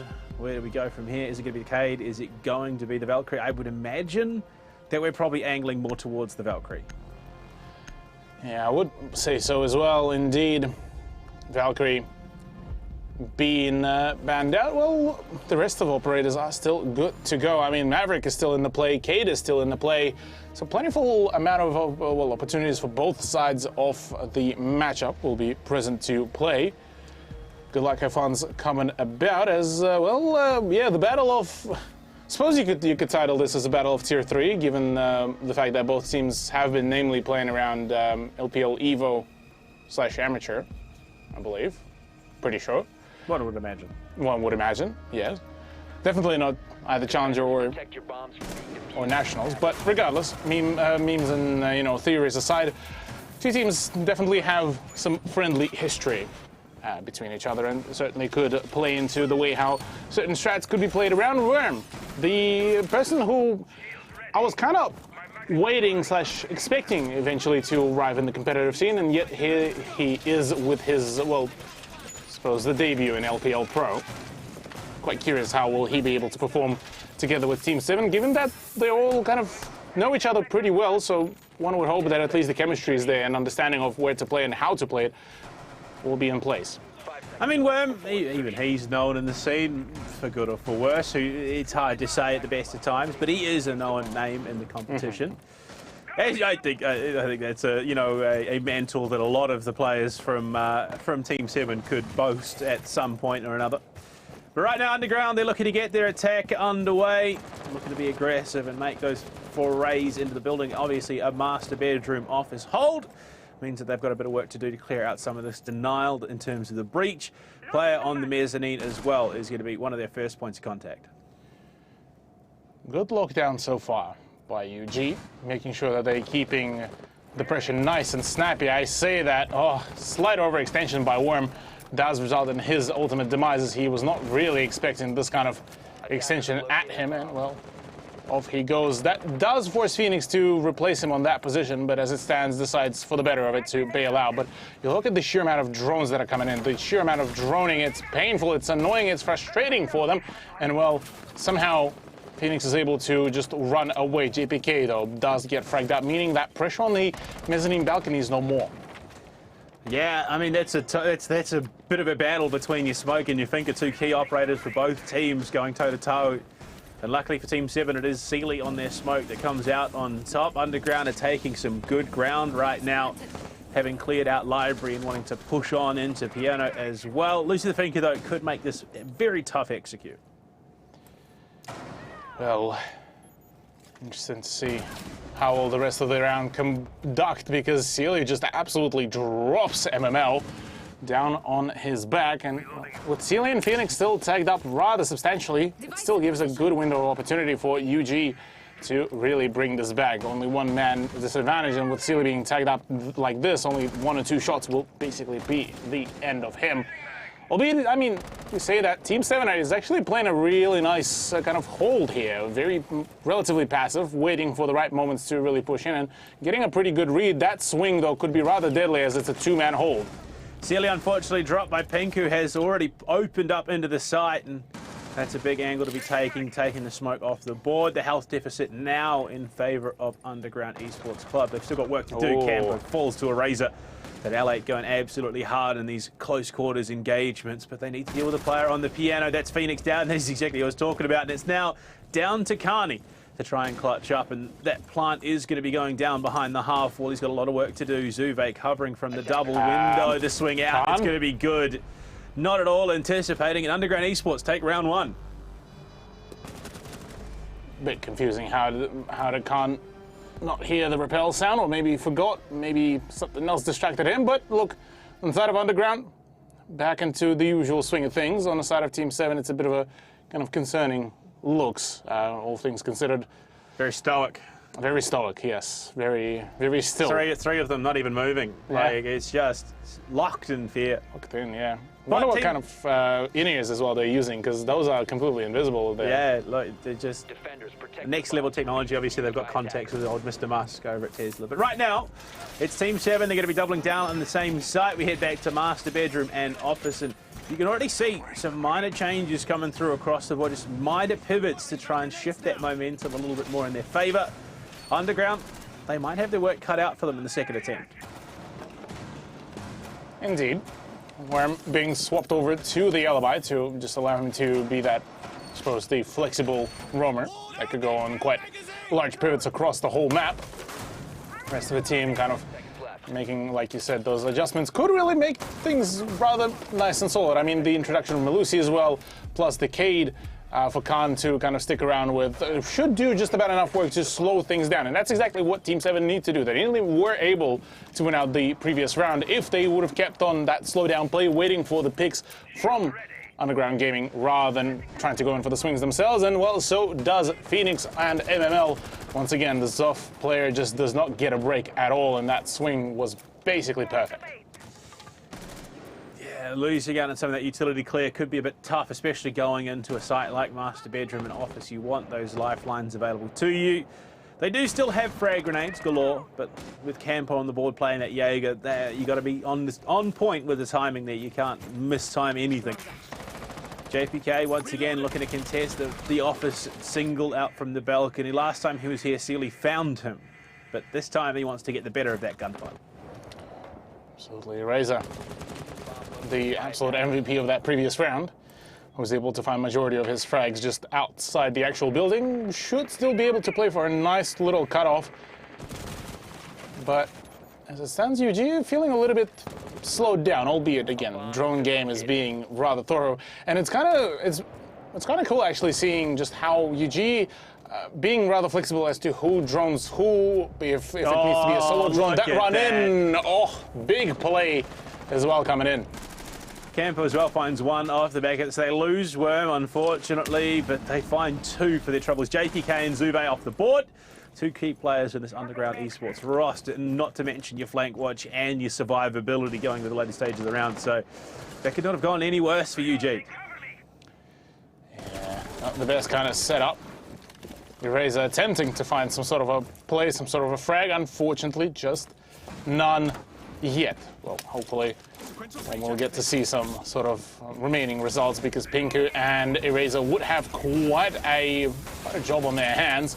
Funnily enough, well, now the breaches are starting to happen with just less than a minute. Frag grenade out might connect, but that's just enough to force Phoenix to maybe start shuffling around just a little bit, as there's not going to be a whole lot of swings really even coming about, even from Phoenix.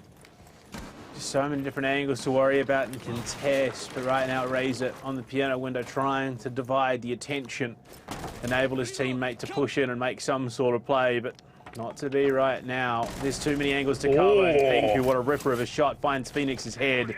Looking for more. He's going to find Sealy as well, just absolutely lining the players up and knocking them down. This is big. If he can find more, this turns into a doable and winnable situation. Campo and Carney have their work cut out for them. With no nitro cell play from below, it's going to have to come down to the gunfights. Carney, ripper of a headshot from him, and Carney for a second too. Team 7 fight back in the second. Well, a bit of almost a throw there from Team 7. We started to get a little bit nervous there for them during that round, given that, well, the player advantage nearly got thrown away. But I gotta say, well, Pinku nearly was able to dislodge quite a big chunk of the opposition, and so in saying that,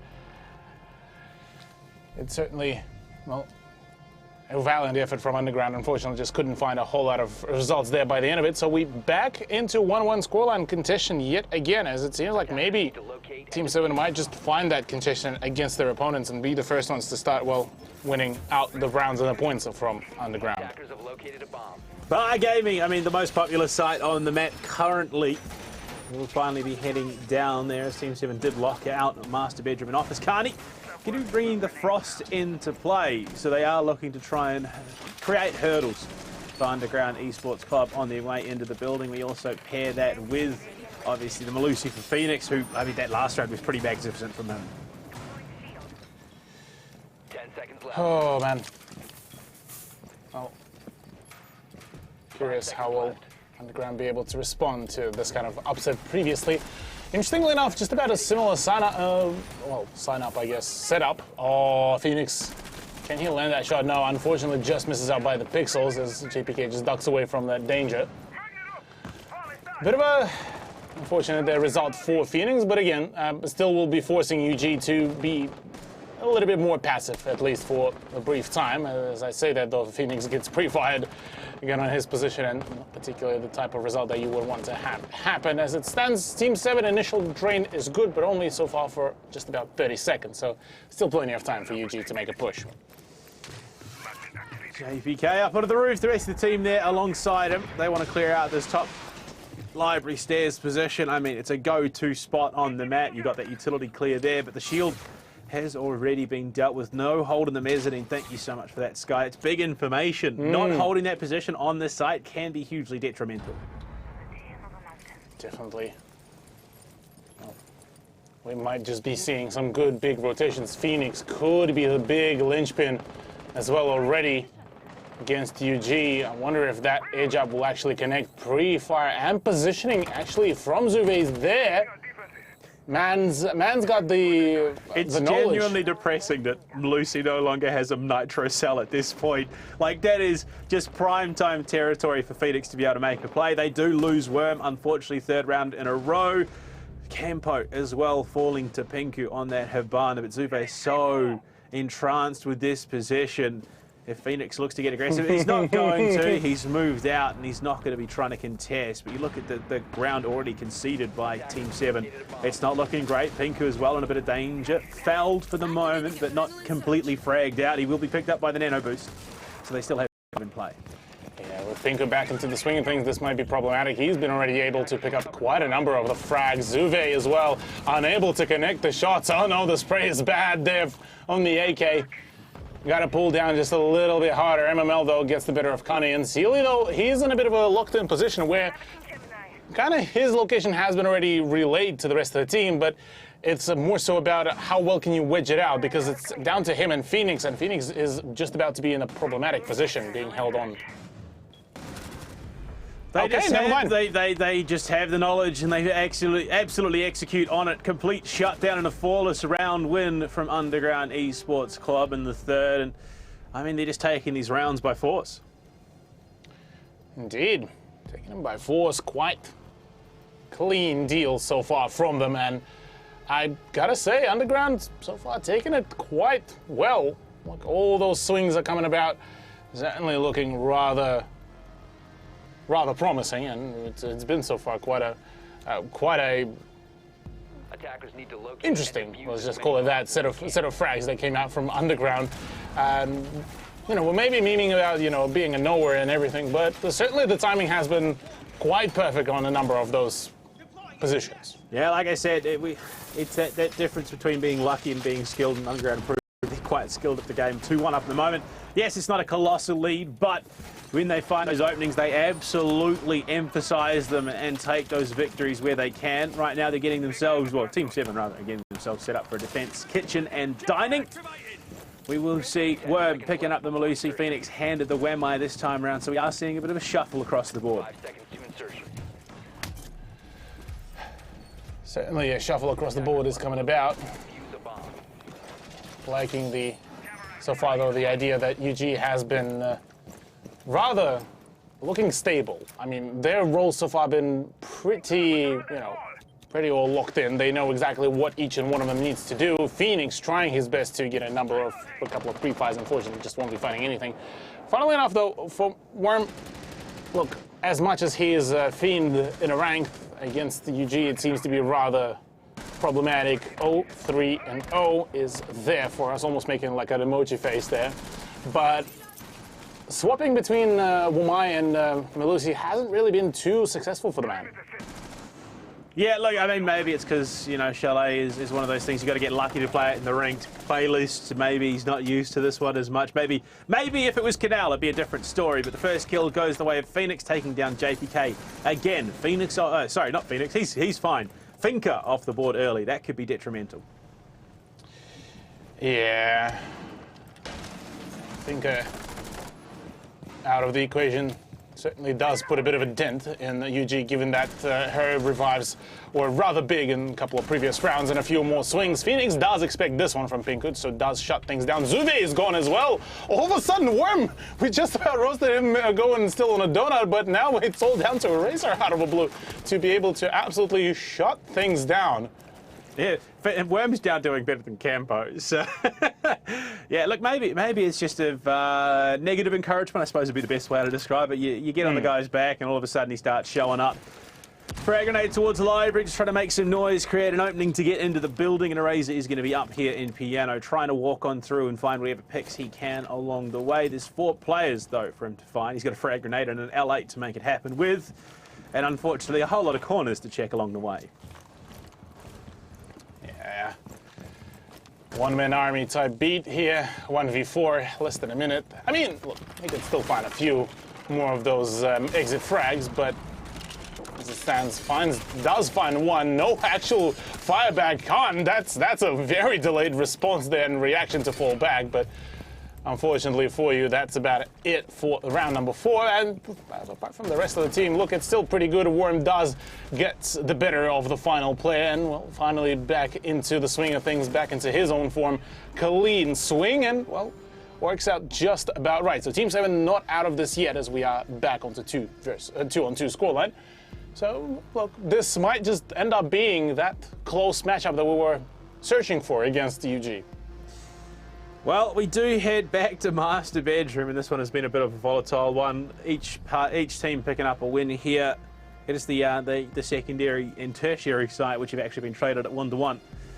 But Master Bedroom offers the first time, it was just an absolute shutout. I mean, Underground really, handled themselves quite capably in pushing in and taking it. The second time around, not so much. Team 7 met that aggression with their own and were able to shut them down before they really got a foothold in the building. It's interesting to me that, we've seen already, 16-20 Kings, right? Play against UG. 16-20 Kings were trying to just enforce their own play. Not a whole lot of, basic adaptation, albeit, well, there's some rotations of the operators, but that's about it. We see Onami. Onami just tried to play for frag. Didn't work. We'll look at Team 7, the team that basically plays on the same kind of level as UG outside of LPL Pro.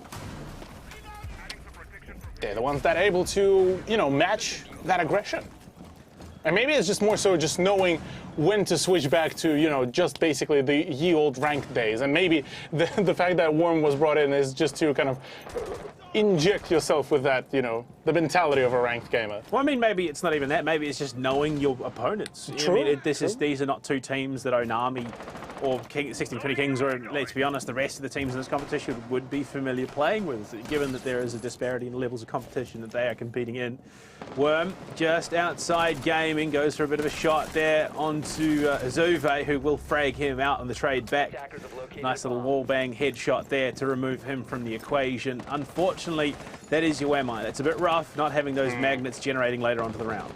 Yeah, Worm unfortunately cops a rather unresponsive result for himself this round, but at least it does leave Zuve on a rather tagged up position, and MML should be still able to, heal him back up to full HP, but in saying that, yeah, it could still be, well, at least draining all of those health boosts in the relatively earlier stages of the round. Zuve already spots out the position. Now, frag grenade could be big if Khan doesn't fall back, and fall back he will. So, good timing on that. As it stands, Team 7 so far being quite diligent on, you know, acknowledging where they need to still stick around and where they need to dip the heck out. Frag grenade primed and ready to go. Unfortunately, not going to be able to connect, and they just haven't quite found the traction that they have in previous map. Shots onto Khan, he drops him out of the equation from long range. Looking to get cheeky on the prone angle, will be shut down, and disparity again extends that much further. Now a 2-player lead for Underground Esports Club heading towards that final minute. Yeah, as it stands, home before the storm with Khan and Worm now completely no longer there. Leave quite a dangerous position. Yeah, that frag grenade from Zuve will be dangerous. The very commonly pre-naded position as well, where usually one would be holding, is certainly well practiced from Underground gamers. And with the Razor going down, a re-swing there, yeah, AK-12 is just a little bit more stable and a little bit more powerful. It's all down to the 1.5 times scope MPX, and no chances whatsoever. Pinku pre-aims the very same position where he's been swung on from previous rounds, and pretty much learning on previous results, previous experiences, certainly able to read into the last clutch player. Chat is coming through. Sealy just trying to instill some confidence in the team. Khan, he's a little bit harder to read. The brow not too furrowed though, so that's a good sign. No wrinkles. He's obviously just here, chilling, having a good old time. Keeping a good facial routine. Interesting. We are going to see 4 master bedroom office rounds this half. Defenders, protect your bombs I mean, it's one of those sites that does allow you to play a little bit more, you know, a little bit more close to sight, close to heart. So, not too surprised that it's being kind of picked out and played the way how it does, albeit, yeah, surprising that we don't see more of the, you know, snowmobile garage and wine cellar, not as much of the even bar and gaming room. That's given that snowmobile wine cellar is a bad site, haven't you been told? By who? North America. They're really vocal about it. Again, who? Yeah, exactly. Near airport. That's near what people may know them as. True, yeah. Look, no. Actually, no. Nowadays, they will be the ones to actually rub it in, saying, "Oh, no, but we won the invitational." Yeah. So what happened to TSM and Sonics this stage? Because Sonics won NA. Oh, that's right. They didn't qualify for the major. Oops. Unfortunate. Ain't that a problem? Ain't that a issue? Speaking about issues, Team 7 haven't won, meaning to, you know, get back a point to equalize against Underground Esports Club. Might be having a few problems, Phoenix being rather thoroughly droned out, and it almost feels rather weird that we haven't seen as much of that counterplay against all the drones, given just how thorough UG were with all those drones. And the sheer amount of information that they've managed to acquire from them has been rather just amazing. Zuve on the double push, the drone will be once again. The timing on those drones also been absolutely phenomenal, and forcing Phoenix to fall back means that, well, a hail of frag grenades about to follow with it, something that has been rather clinically practiced by UG very consistently and very frequently, but funnily enough, no presence on that kind of that window 90 balcony that could have served as a good cutoff position, but as it stands, UG are just being very thorough in clearing out from the bottom to the top. The drone game has been pretty clean. I mean, it's transitioned into so many opening picks and so many big plays. But Campo on the vert finds one back of his own. MML on the Finker felled by the vert towards that entrance into dining, and that is a massive pick. That is a disgusting angle as well from Campo, but one that will be perfectly utilized to get rid of one of the UG players. Khan, meanwhile, just can't seem to be able to catch a break at all, and through the same vertical angle tries to find another one. Phoenix gets the better of a Razor. That is a big, big pick. Now, Pinko should be next on the line because JPK is slowly but surely just blasting through the remainder of the defensive side of Team 7. Last round here, and that's a down. No more. Phoenix is the last man standing. Will he rise from the ashes? That is the big question this round. He's got a bit of work ahead of him. JPK is low already. The pre-fire's coming through. He's in a bit of danger, if we're being perfectly honest with ourselves. Pinku has a great little angle through to that doorway, but it's not to be. The jump in through the walk-in. And it's just a bit of a rotato game. Player on that office door, just halting the progress, and there's just too many angles to contest. Zuve will find the closer, and Underground Esports Club take a very solid half. I would imagine how frustrating it will be there for Phoenix, because the moment you fall back, all that ground gets, claimed in favor of the attack. You have a person watching through the punch holes that you've made at the beginning of the round from the entrance into the office. You have a person from the breach, from the mezzanine over into the actual side. You have a person at the piano. How are you intending to really push in, apart from maybe attempting to go through, the whole shebang of rotating through the very bottom of the map? But by that time already, probably the plant would have gone down, and B, well, the timer of the plant would have already probably expired by halfway through, because obviously you wouldn't want to completely showcase that all your intentions and to sprint. So, yeah, look, not a whole lot of possibilities were there for Team 7, and unfortunately, yeah, their defensive side ends up being on that 4-2. Just as we were about to start talking about, yeah, this is a nice back and forth game here between the two teams, so scratch that. I mean, the thing is, it's Chile. It is often tending towards, attacker side at the best times. So Team 7 at 4-2 half is at the end of the world. They now transition on the attack, so there is every real possibility that we see sort of that 4-2 half trade.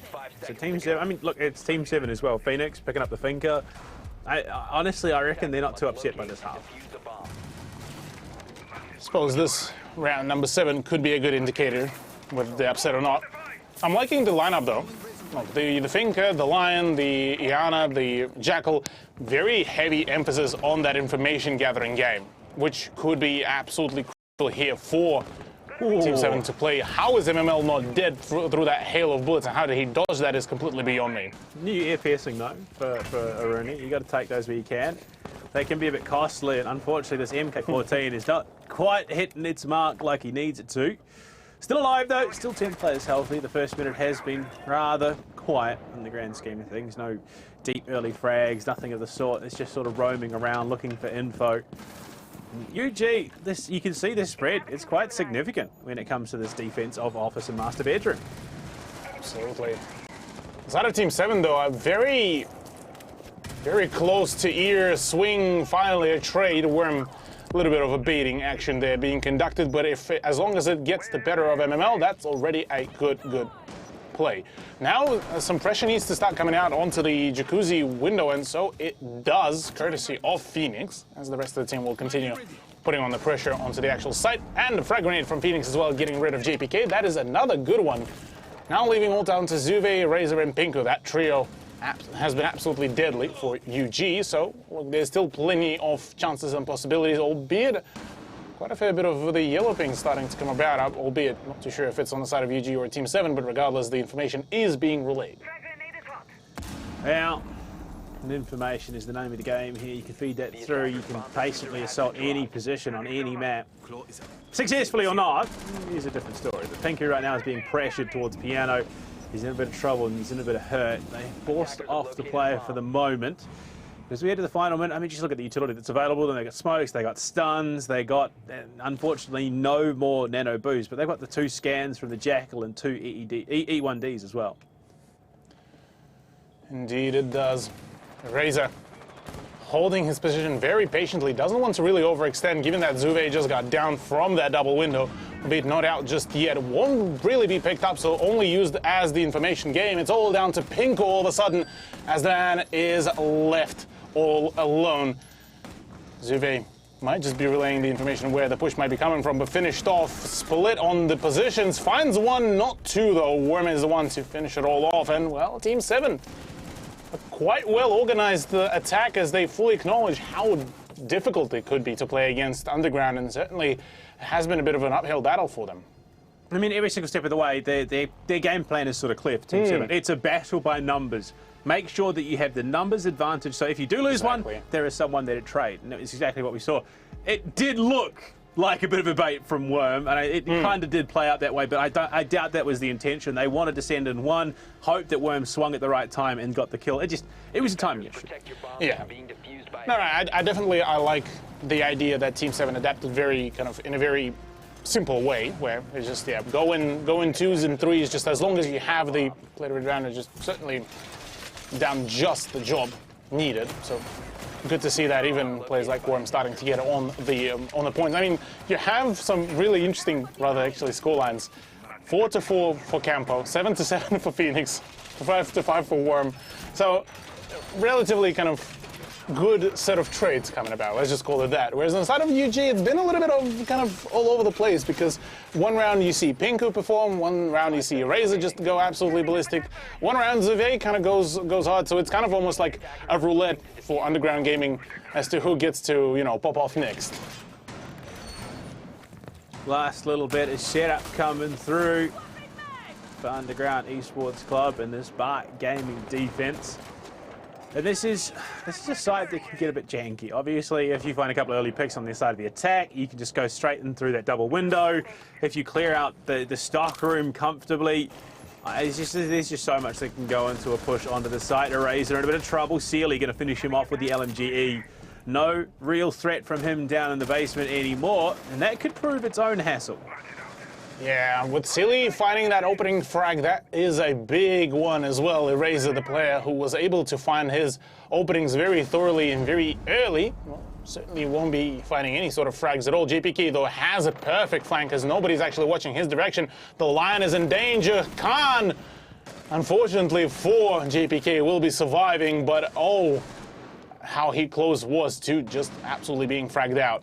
And the trade back, Zuve getting absolutely punished there. Big damage onto him. Phoenix as well tagged up a little bit, but the nano boost comes through, so Carney will be a little bit healthier than he was moments ago. That health disparity is a real problem to overcome in the late scheme of things. But, I mean, look, Team 7, they're actually pushing Underground Esports right now. Absolutely, yeah. It's good to see that Team 7 are able to keep on pushing and pushing and pushing and finding those early frags, early contestations. But, alas, well, at least for Khan, it's not going to be the case here. Unfortunately, the man is just having a rough time. Pinku aiming away at the worst possible timing.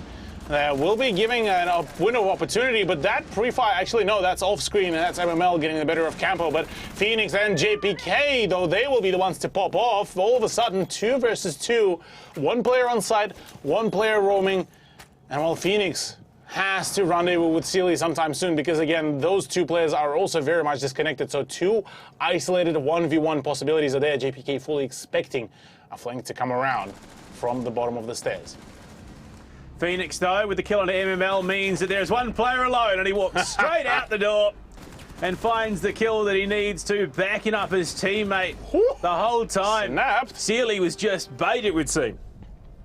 All right, well, Sealy and the rest of the team so far doing pretty good. Managed to equalize the scorecard for themselves and Underground. And Underground, look, they're starting to look a little bit more concerned. This is the first time they've been kind of pressed this close to a drawed-out scoreline.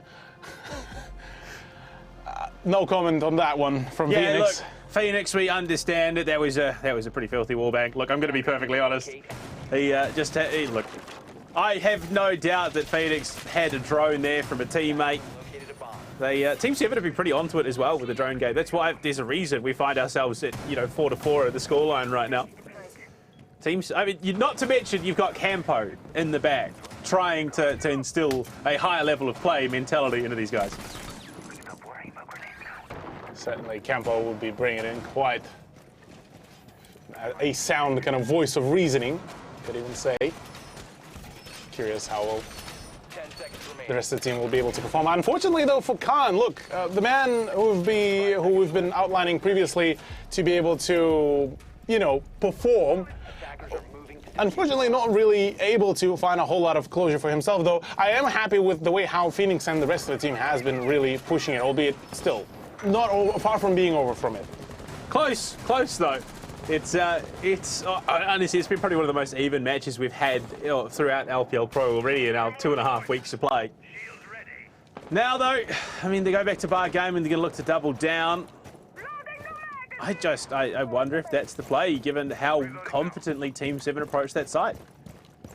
Yeah, Team 7 has been actually pretty well trained, very well coordinated as well on that approach. Very much matching kind of the energy that Underground was presenting previously. Quick check by Worm to see if there's going to be any sort of flank as this MML gets tagged up just a teeny tiny bit. But as it stands so far, kind of Team 7, in their eyes, they will be confirming that there's possibly a roamer up around the top floor, but nobody in the closest vicinity, as long as nobody decides to peek the actual kitchen hatch or the window of the master bedroom. That could be big. Oh, JPK. Ay, ay, ay. Clean with it. That was a big kill. Taking camp off. It's a hard bridge. I mean, again, not the end of the world on a bar gaming attack. It could be worse, though. Worm not going to let it go down twice. Even gets a bit of chip damage onto a Razor, who absolutely whomps him out of existence. Phoenix, though. He's going to hit his 12th and look for more. The cam. Phoenix, you played a dangerous game there, champ. Oh, yeah. Look, definitely had me spooked there. But Phoenix, the frag leader so far, at least for Team 7, looking to keep on pushing this even further. There is a vertical angle. There is a position he doesn't know. He does know. That's one hell of a way to find a frag. Razor gone. And only it's now the vertical presence. Yes, Phoenix is able to, well, find another one, actually. That's a boost and a half. MML left, well, with nothing. No vertical, no frags, and, well, basically no positions either. Who would have thought? No need for breaches in round number 9 here for Team 7. They just power on through the site. In Phoenix, he's kicking, dragging his team kicking and screaming along behind him. Impact to try and provide some misinformation as MML is going to relocate towards that hatch in library for now. But Phoenix, through the floor, is just looking to wall bang whatever he can. Just spray through with the Titan LMG that he has. In fact, there's 3 LMGs in play to try and make this clutch a possibility. MML, does he have info? The EE1D scan to come out, and it will be stuck to drop down. What info does he have? MML gets the better of Phoenix, but Sealy drops down behind the half wall, and we'll find the kill as well. Banging him out of existence, and Team 7 take the lead. Clean deal. I gotta say, that was very well organized, well played, and first time in a while, they're in the lead points-wise as well. Not just them, it's the first time I think we've seen Underground Esports this shaken. Yeah, true. That is another thing, yeah. Completely kind of read like a book, played like a fiddle there. They are, and it has been quite a solid turnout there for Team 7, possibly on the brink of possibly even seeing some good results later down the line. Albeit, look, I mean, so far, even you've mentioned that kind of Chalet is, generally speaking, is kind of a attacker-side adventure. So, suppose you were correct in saying that the 4-2 scoreline didn't particularly hinder T7 too much, whereas on the side of Underground, they seem kind of rattled here on Chalet, and it feels rather weird because, well, it's been a three-round streak so far from Team 7 without a whole lot of responses, minus kind of those offside frag or two. I mean, both teams have shown adeptness and understanding how to attack Chalet. And the difference already is showing itself to be only one of the 2 teams has a better understanding of how to defend it, being Team 7. Obviously, they find themselves absolutely streaking ahead on the attack. Underground Esports Club not quite knowing what to do to best them right now. But Team 7, I mean, they've got themselves in a position to push on to map point, which is exactly where you want to find yourself right now. Whether or not they can confirm it, we'll have to wait and see. Well, Razor preparing for yet another push. Already got himself droned out, so whilst being afraid of being naded there, decides to bail out of that spot. Does give away plenty of the position. And funnily enough, Celia's already there. Celia is on mezzanine, full well knowing that the Jaeger dipped out of that position, takes it with the utmost confidence. Yeah, it's the power of that drone game already. Zuve, though, will kick things off with a kill on to Phoenix. Unfortunately, no Finca for Team 7 on the remainder of the round. Looks like it was a jump out of the master bedroom, it would seem, and he's backed himself back off towards kitchen, looking to play below with the nitro cell. T7, however, I mean, they've taken some good ground. Oh, my Lord Worm, he's looking to get involved. You can just see he wants to get more kills. Yeah, wants to find some more, wants something more in general. Albeit not really having Phoenix without that opening frag, not really going to serve Underground a whole lot of good, but at least being able to slow down that bleed of rounds and bleed of, well, first bloods against them certainly does make things a whole lot nicer. Now, MML, his position has been completely misthrown, rather. And that could introduce a really big spanner in the works of Team 7 already out and moving out and ready to go. Should be able to fire it off. Sealy, meanwhile, does get the better of Zuve. Now in comes the push. MK14 about to ring out completely. No information at all. And there is the frag and a reclaim of the library. Unfortunately for him, Sealy takes it back within seconds. They've got the opening into the site. They've got the opportunity. Campo, man with the diffuser and the plan. They want to try and sneak in someone to go for that plant. There is no nitro cell in play to try and deter. In fact, there's zero deterrent whatsoever on the side of Underground Esports Club, and it's just a matter of timing right now. Carney wants to burn the utility. The straight dump in towards Piano Pinku. He's going to be hit with the wide screen and forced back behind the Piano. Carney falls courtesy of Razor, but they do get Pinku as well. That's a massive frag. Sealy, he almost finds the head, but it will be Campo to confirm. Down to the 2 versus 2, the health advantage. There, Sealy, he's just so sharp. JPK doing what he can. But Team 7 in the 10th will take map point. Alrighty, okay. Team 7 just absolutely going nuts and ballistic on their performance. Match point as well, Panda. This is looking like an absolutely clinical wrap-up there by Sealy and Cohen.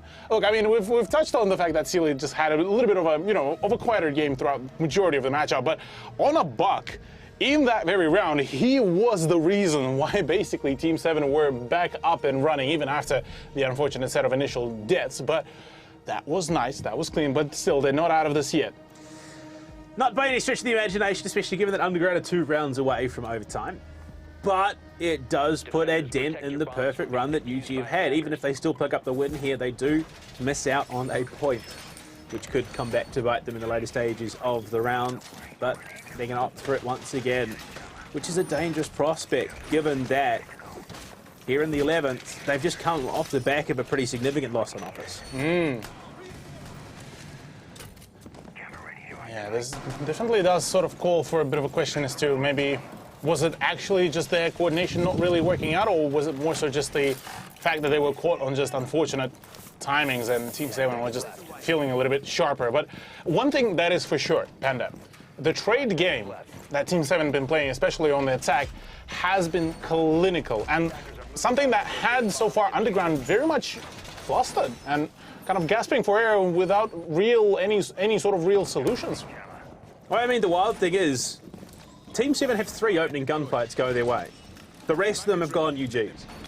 And that's the 30% opening kill rate in this map on Chalet, which is not something that you often see. But I suppose, yeah, it speaks to that trade game. They might be losing the initial pick, but they're always answering it back. Yeah, the refrags have been, look, I gotta say this over and over again, but it's been great to see Team 7 to make it work, although Underground, look, their initial performance has been rather decent as well. Unfortunately, just can't seem to be able to back it up, even in the more confident rounds from them. But on the defense, maybe Chalet is something worth to look into later down the line.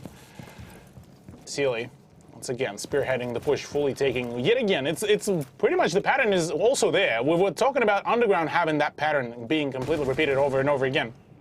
But same thing is happening with Team 7. There's not a whole lot of difference in how they take, what they take. It's more so now just up to Zuve and Co to actually play for that catch-up, play for those plays. Khan could be the big answer, but he is pushing still rather far away. So until that happens, until the push happens, well, he could still be refragged by somebody like a Razor.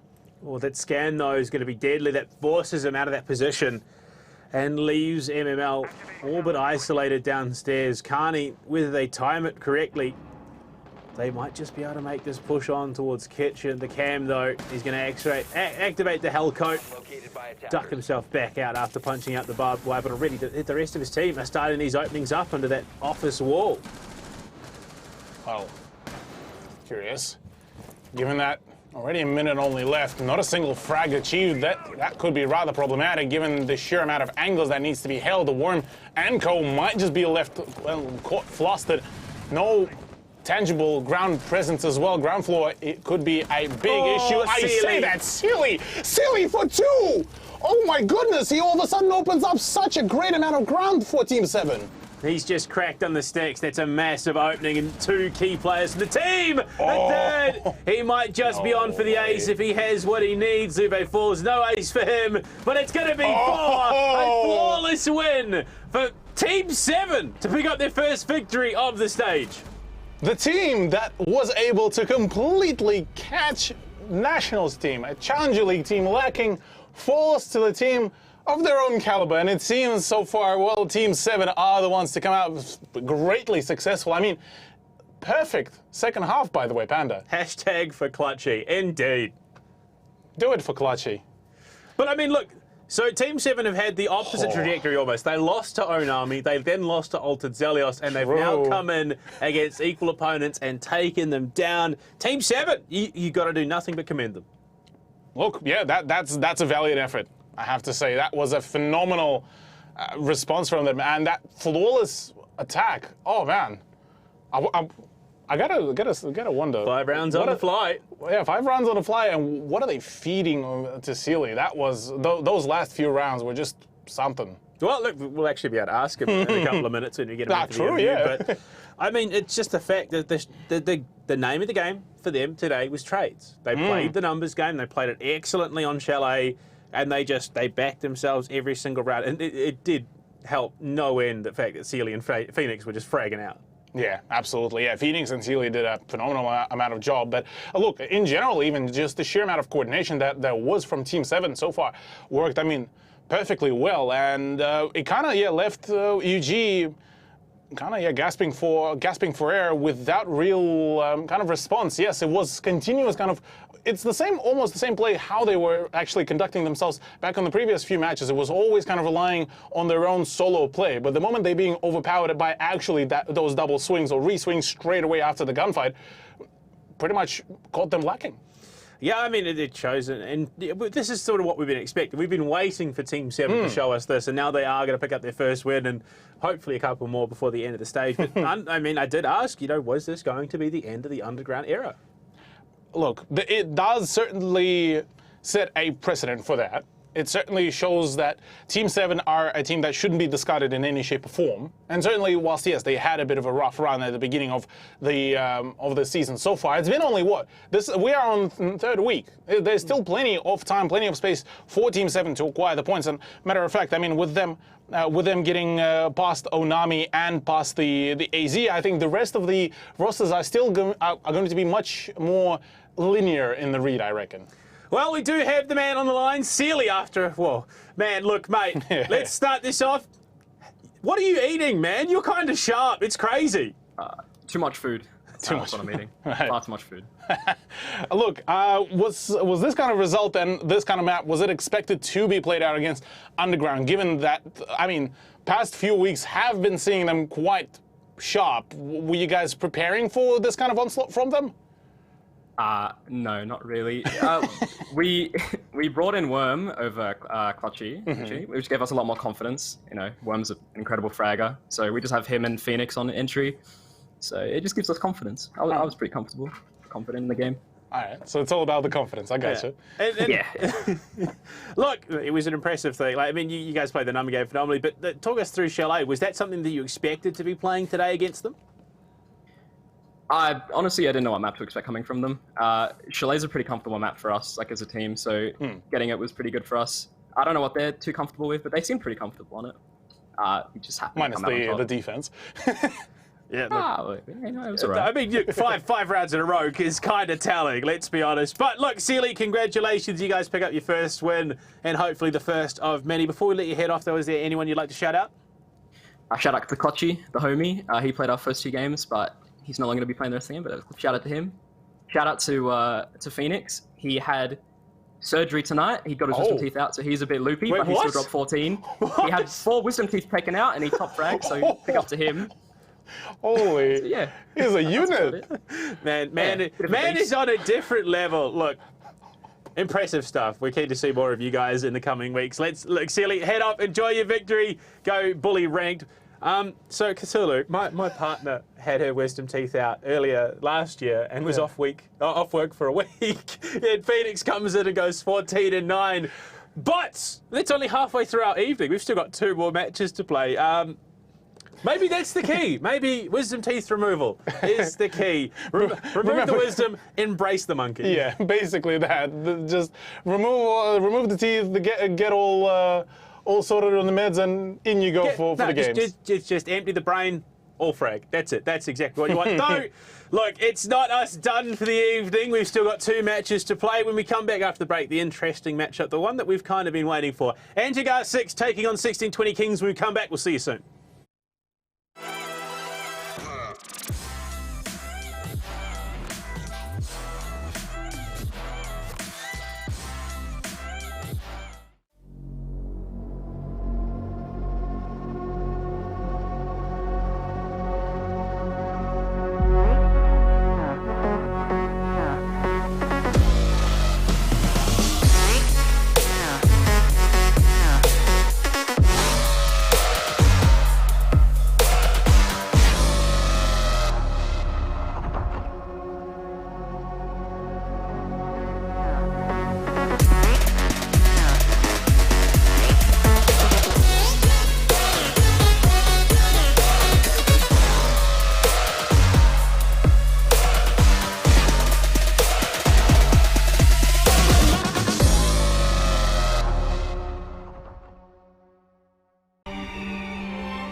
なぜいつもここに来るんですか？フルーツならデリバリーもできます。お金もあるんですし。金持ちはただ待っていろと？私をそんな風に見ていたのか。いえ、でもここは人が多すぎます。お前は信頼できる子だが、少し肩の力を抜いたらどうだ。でないと大切なものを見落としてしまうぞ。この果物とかね。これを一つ。ヒロ、どうした？震えている。伏せて。お。ここに。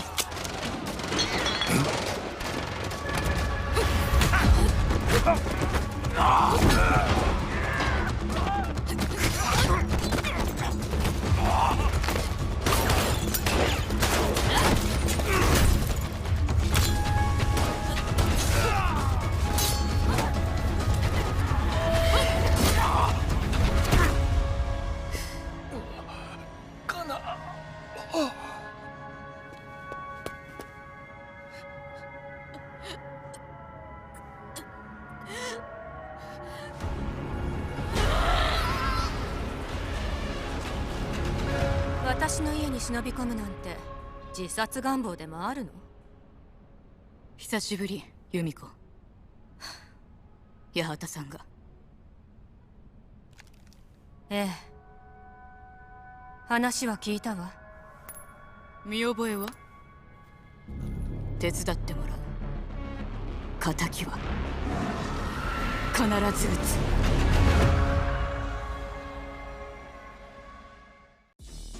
Kia ora whanau, that guy Zeno J here, and I'm back with Let's Play Live as our friends at Bandai Namco contacted us and said, hey, Zeno, do you want to review our latest game, Elden Ring, and see how you go? And, well, let's see how I go.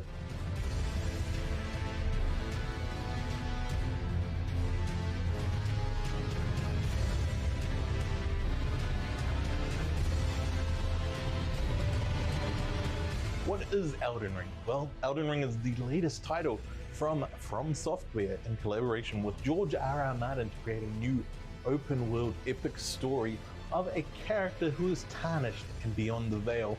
In that world, they're going to have to fight for their life to try to beat the holders of the Elden Ring, where you will die a lot of times. You have to build up and level up your character. Like I said, it's open world, which means it's very, very epic, and there's so much to explore. And once you have your trusty steed, Torrent, you're going to enjoy so much more of the world that is out there waiting for you in Elden Ring.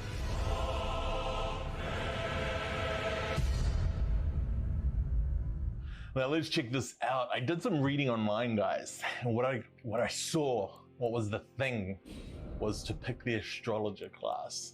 If you want it to feel a little bit easier, and you also pick the golden seed as the buff you take in. What I really like so far is, like, in terms of graphics, the sheer fidelity's so beautiful. But yeah, these graphics just run so smoothly. I know that the way we're playing at the moment is to prioritize the frame rate. So, you gotta stick with the crispy frames. It's all about the frames, especially in a Soulsborne game. You want the frames because you need to be able to see what you're doing, see how you're reacting. This man is trying to one-shot me. Oh, he had me.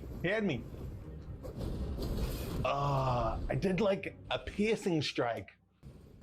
So as you guys can see, there's a ton of different enemy types. And so you have to respond accordingly to how each of them play. And so make sure, folks, when you're playing Elden Ring, you jump down into this tutorial area so you can do cool eliminating things like that. So let's head out the door. I'm hoping into the world of Elden Ring this time. As you guys could see, that was a tutorial. So if you guys can see that character over there, everybody knows who that is by now. That is the Tree Sentinel. I wonder if they're friendly. They're not friendly. They're not friendly. It's like I've played Souls-like games before. Sir, stop. Please. Oh my god. There you have it, folks. A one-shot from the Tree Sentinel, which makes me think I definitely should avoid them. Let's see what the steed can do. Yo, during mounted. What do you mean during mounted jump? So there you guys have it. That's some of the early game. But what we've also done here at Let's Play Live is we've also prepared, something we cooked up a little earlier. Tango in my sights. Now it's time for New Belt Nitro Signal, and he fell for it. He's looking to give coverage for his teammate, right? Can he lock it down? Yes, he can, but the swing's in. Triple for Apple Shack. No time. Pun has to swing in. Jordy's pulled off. He won it. Around. Camera in position! Get behind me! Tango located! Hostiles in sight!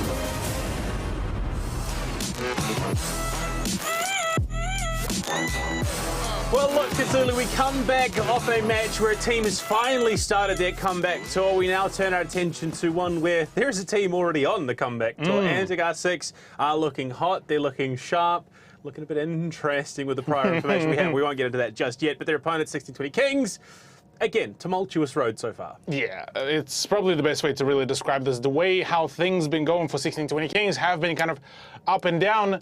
They look to, bring in a lot of heat, a lot of the big performance, and they certainly have the roster to do so.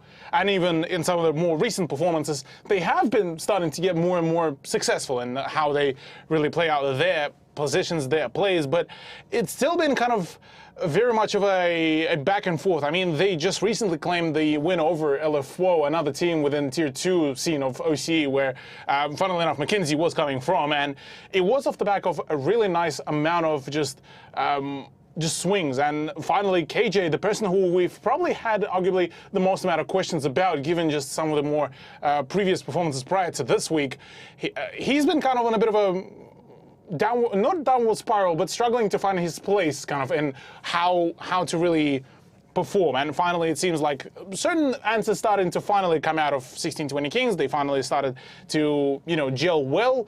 Defense so far has been a little bit of a 50-50. Attack, though, pretty clean. Yeah, they've really made an identity for themselves, 1620 Kings, in that attack. They really thrive in it. They're able to play it quite comfortably. Defense, yeah, like you said, still a work in process. But, I mean, it's ANZ R6 coming into this matchup who, I mean, Heater doesn't even begin to describe it. They take down Odium last week, which no one would have pegged. I mean, you're talking a team that for the majority of their season was top of the table in Nationals, mind you, taking on a team who up until that point were bottom of the leaderboard in Challenger League and had yet to find a win. Yeah, they're looking scary. ANZ R6 have found their stride, found their pacing. They've ironed out a lot of those, big kinks that they were trying to struggle to deal with. And now they're looking like a team that come stage 2 of not just LPL Pro, but Challenger League could be one of the top 4 contenders. Absolutely. Look, yeah, definitely it's been a kind of a story, kind of start of the year for ANZ. Just identity crisis is the only way to really describe this. They kind of left a little bit confused, concerned about just what the heck do they even do?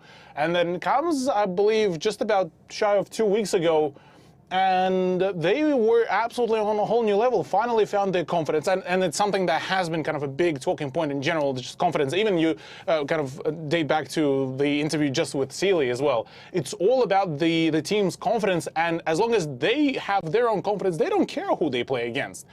And same thing here with ANZ. As soon as they realized their confidence, as soon as they found kind of the fun that they're playing for, as Face Cream talked about a number of times, they were able to, find their stride, even to be able to showcase really solid performances on some of the newer maps, like Skyscraper, where Owen dropped a number of frags on the Blackbeard as well on the attack. And himself. And himself as well. Yeah, he dropped himself on the floor. Coach Bronwyn, doesn't disappoint ever. But as it stands, ANZ has been, on the upward direction for themselves. Stonks all around. I mean, the other thing we didn't even touch on, we didn't even contemplate, it's Odium versus X-Odium last week, and X-Odium won. But let's jump on into our teams, of course. Up first, ANZ R6 coming in today.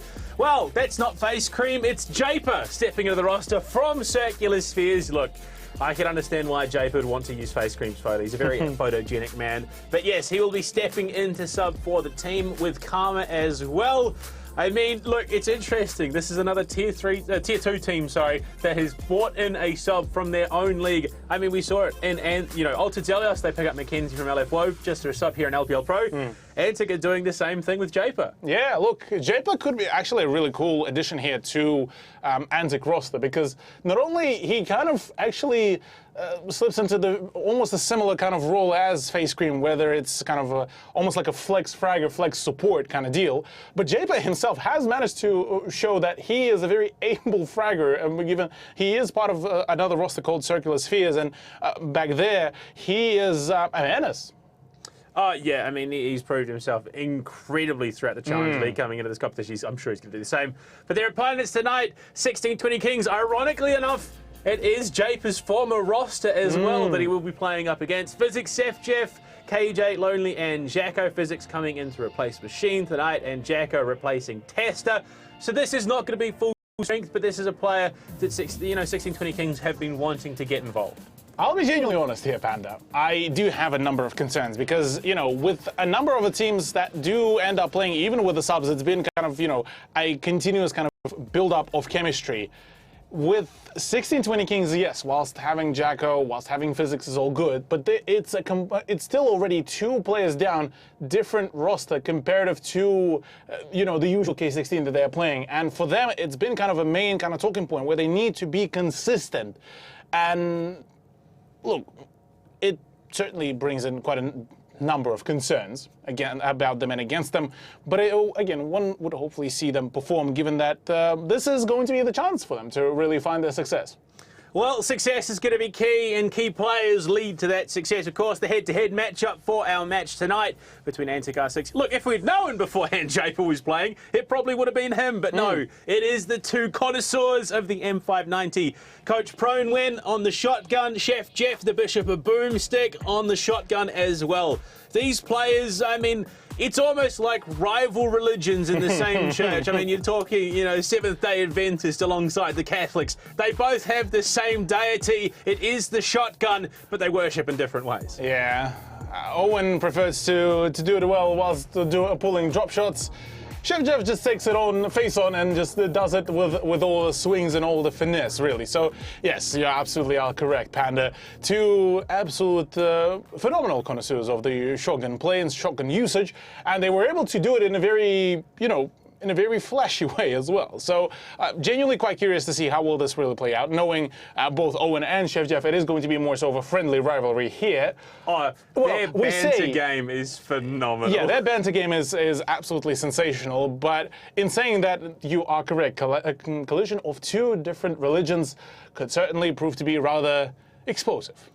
Let's look at the map vetoes, though, to see where these, well, the crusades, the shotgun crusades will be taking place. It seems Theme Park, an ironic place, and one that you wouldn't expect a crusade to be taking place. But, look, it's one that favours shotguns, that's for sure. Oh, yeah, absolutely, yeah. Plenty of nooks and crannies to tuck yourself into and to be able to frag out in that close quarters combat. So, certainly would be keen to see how will that really play out. Would be surprised if we won't be really seeing any sort of, you know, shenanigans from Owen, given that he was the one back on maps previously like Skyscraper to be the one to pull out some more unconventional operators. But in saying that, I'm actually really curious about how will the bans really work out, because for Theme Park, you could go really big on those bans and completely throw a spanner in the works of both of the teams. I'm interested. I mean, Oregon was banned out by Antic at the tail end, which is a map that has been rather successful for them. I mean, you just think about Wazo and his impact on that map alone has been quite, you know, colossal. You know, just being able to duck in aggressively on the attack and then on the defense, still finding those picks from unknown positions. Theme Park, I would imagine, is probably going to play a little bit the same way. I'm expecting the Nook to come in for him. I'm expecting a lot of heavy shotgun presence. In fact, I'm expecting an excessive amount of shotgun presence. But let's dive on into it. It's off to the theme park. Get your cotton candy, your popcorn, and your sodas ready. It's time to hit the field and take to battle, unfortunately. So you might want to scarf those snacks down quickly, because you might be eating bullets soon after.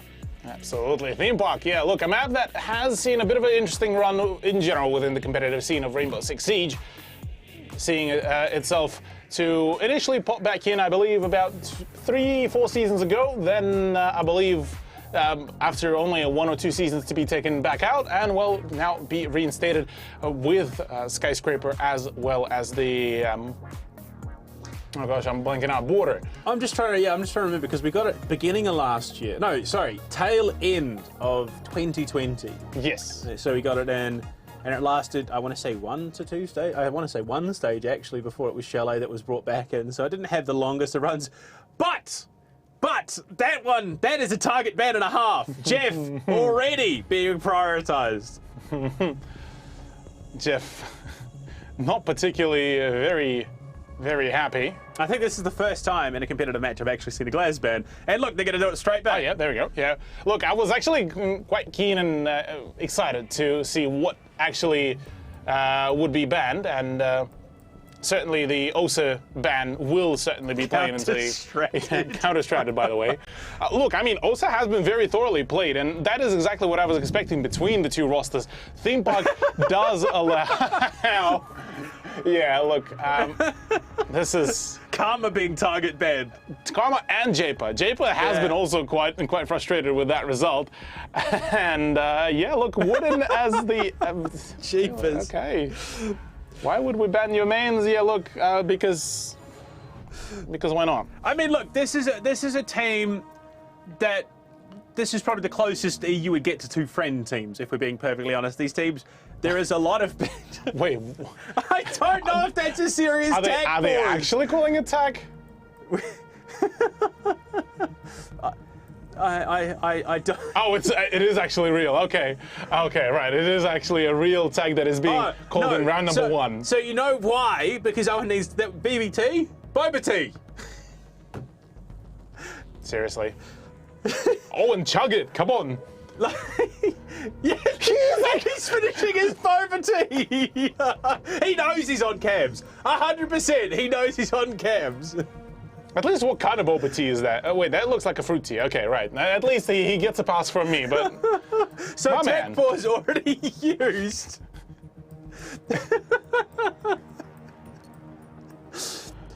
Oh look, we knew this was gonna be an interesting evening. We knew coming into this matchup it was going to be interesting. The Bishop of Boomstick taking on Coach Pronwen. Two absolute characters. There we go. You can hear the sound of the tech pause ending and the match being resumed. So, remember the rules. So, that makes me think these guys have done a bit of prep work. There's been some messages exchanged. We might see some shenanigans. Orange Black Tea goes hard. Orange Black Tea actually does in fact go hard. Yeah, I can confirm that. Thank you, Owen. Thank you for informing us with that. Who's ripping the nitro? Who's ripping her? I think that might be Japer. Yeah, Japer not particularly happy about a whole number of big ops bans. I think we're getting a knife round. I think we're getting a knife round out of Wait, we are in fact. Oh. I love it. You know, this is... You get those storylines where teams absolutely hate another team and refuse to interact with them and only have to when they have to. But the teams like this, they can have a bit of fun. It's still competitive, but they're going to have a bit of fun along the way. What are the odds that 1620 Kings will just flat out gun them down? No, I don't think so, especially given Lonely has the supernova and Physics is running Carly.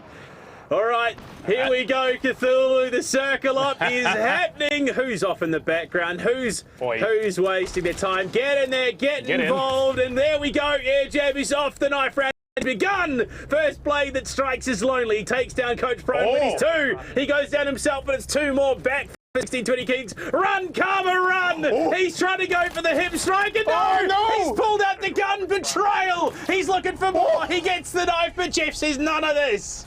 They're also calling in the attack. Off to a banger. Look, gotta love this. Gotta love this. This is what we needed. I find it funny though.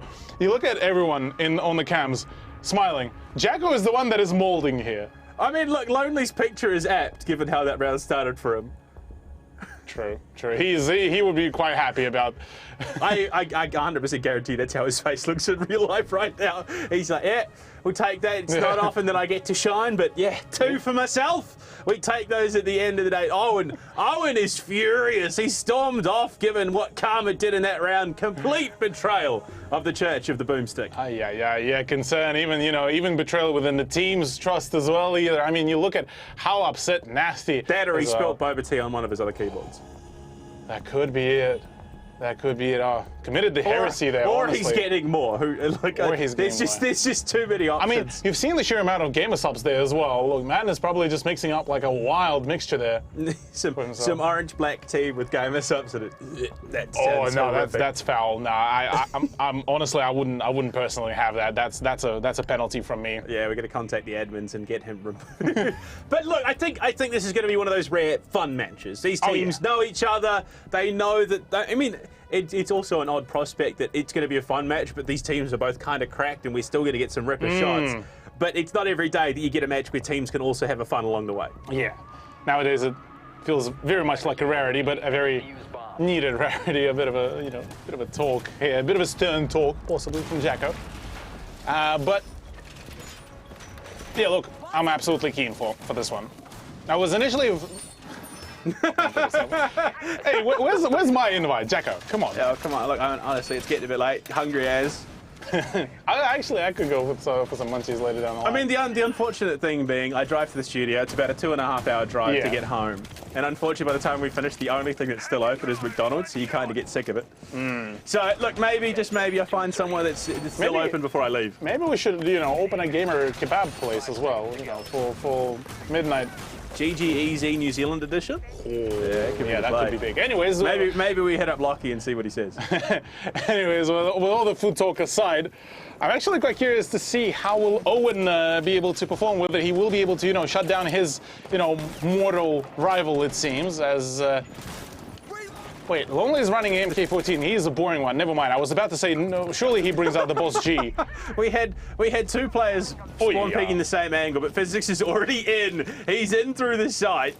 Well, no, not the site. It is the site. He's in the building. Yeah, he's already in through the site. He's taken it. He loses out to Japer, unfortunately. But he's taken down River early on.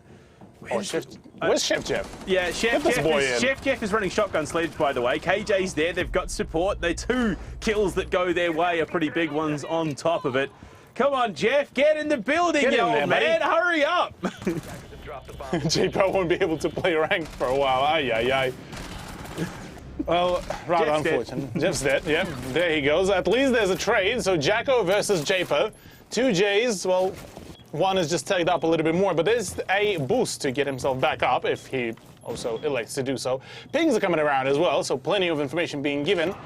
And look, as it stands, a bit of a kind of a 360, 720. Do we go any further? That's a nice amount of frames, by the way, from Physics. 1080. Surely. Okay. Well, he needs to do now more spinning again to get back into the... I know the next one. I've already worked it out in my head. 1440. No. Oh, yeah.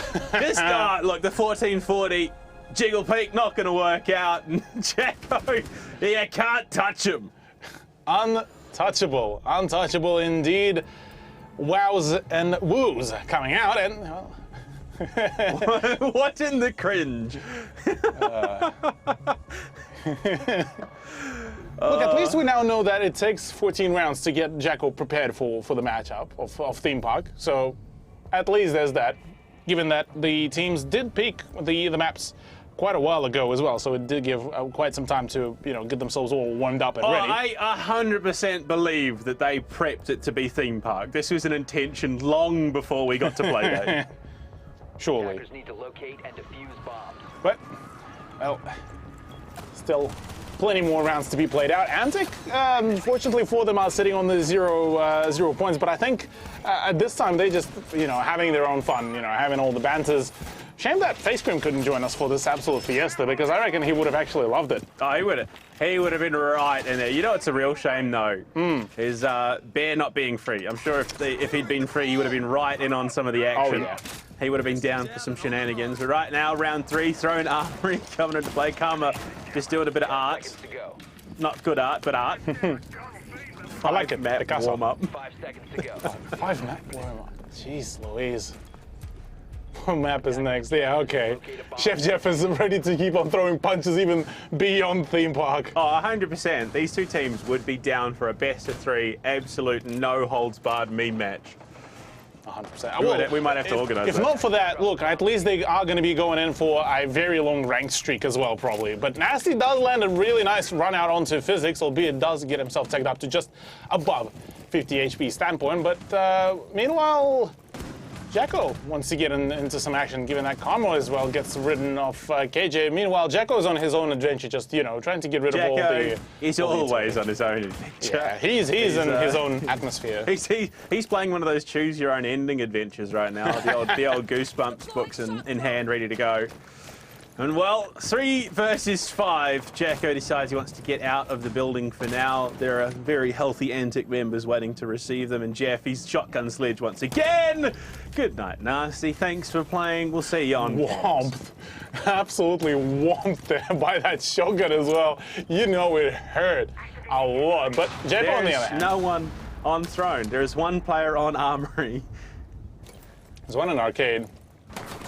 Yeah, look, that was a bit adventurous. Ooh. Yeah, Japa just zoinks him straight off the bat. Jacko, no, on his track. Yeah, look, that's a refrag. We've been talking about those for quite a while, and certainly he does that pretty well. 1v3, do you reckon Jacko will be able to roll it? Well, I mean, Japer's taking out his former cat, then unfortunately he gets taken out by his former teammate. Let's just look at them hunting. They are after this man. And yeah, unfortunately, Karma spots him out, frags it. Look at this smiles. These guys are having a great time. You say they're having a great time. Nasty just looks at with the completely stone cold face. Yes, I am having time. Dear. Well, look, round 3, it was an Antic round, so the score is going to stay close for now. We head to Bunk Daycare next, and already we're starting to see some of those key picks coming out across the board. Jeff, I imagine, is going to stick with this shotgun sledge for the remainder of the half.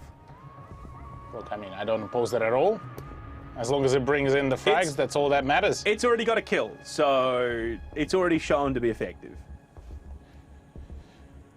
Well, possibly we are looking at yet another banger of a round. So we do see the introduction of yet another shotgun user. River has been converted now into the Church of the Shotguns with the LAFO-12. And on top of that, Nasty running in the secondary shotgun could be good. Albeit, again, the SMG is probably much more preferable nowadays for the game himself. On the side of K16, once again, the reintroduction of the KB, the operator, that worked out rather well, all things considered. And, well, I say that not a single HUD breacher, actually, given that Physics just swapped off the Thermite onto the Jackal. Now, my question here, Casilla, is how long before we see 10 shotguns in the server? I reckon round 7. Well, we'll have to wait and see. What are these setups, though? This is Antics and 1620 Kings at their fight. They've given Jeff the armorer right now, which I want to say it's a bad idea, but he has been performing very well on the entry with that Sophia, and it is a lateral move. I mean, even if it is a Supernova Amaru, as long as there's a golden rule with the Supernova. Don't put the suppressor, and that thing has almost the same amount of range as the M870, which is infinite. So, as long as he doesn't commit the heresy and puts a suppressor on the shotgun, that's all that matters. He doesn't. He knows. He's a knower. Yeah, we're not calling him Horace today. It's straight into the break room, but Jacko, no! The frost mat to undo. Nasty might be dead. And he's taken down Jeff, and he's taken it personally. Heresy has been committed in the church. The boomstick and River's there. No. He finds one. He's going to find two. Unfortunately, they do lose Japer for it. But Owen, he's going to pull out the SMG-11, hit the ripcord, and finds yet another. And Nasty single-handedly taking down the K16 attack. True. Oh, boy. Antic hitting the nene on their opponents.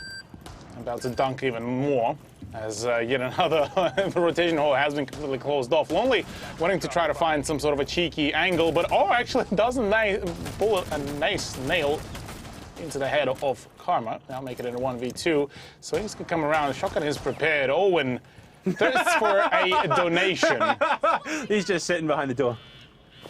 Shoulders tucked. Looking for it. The call comes and how did Lonely not die? He just tanked a headshot with that M870, M590. Sorry, there's too many numbers. And well, River with the FO12 there. I got that one right first time around. He's just going to hold the hole in the wall. But good done. And Antic will equalise it 2-2.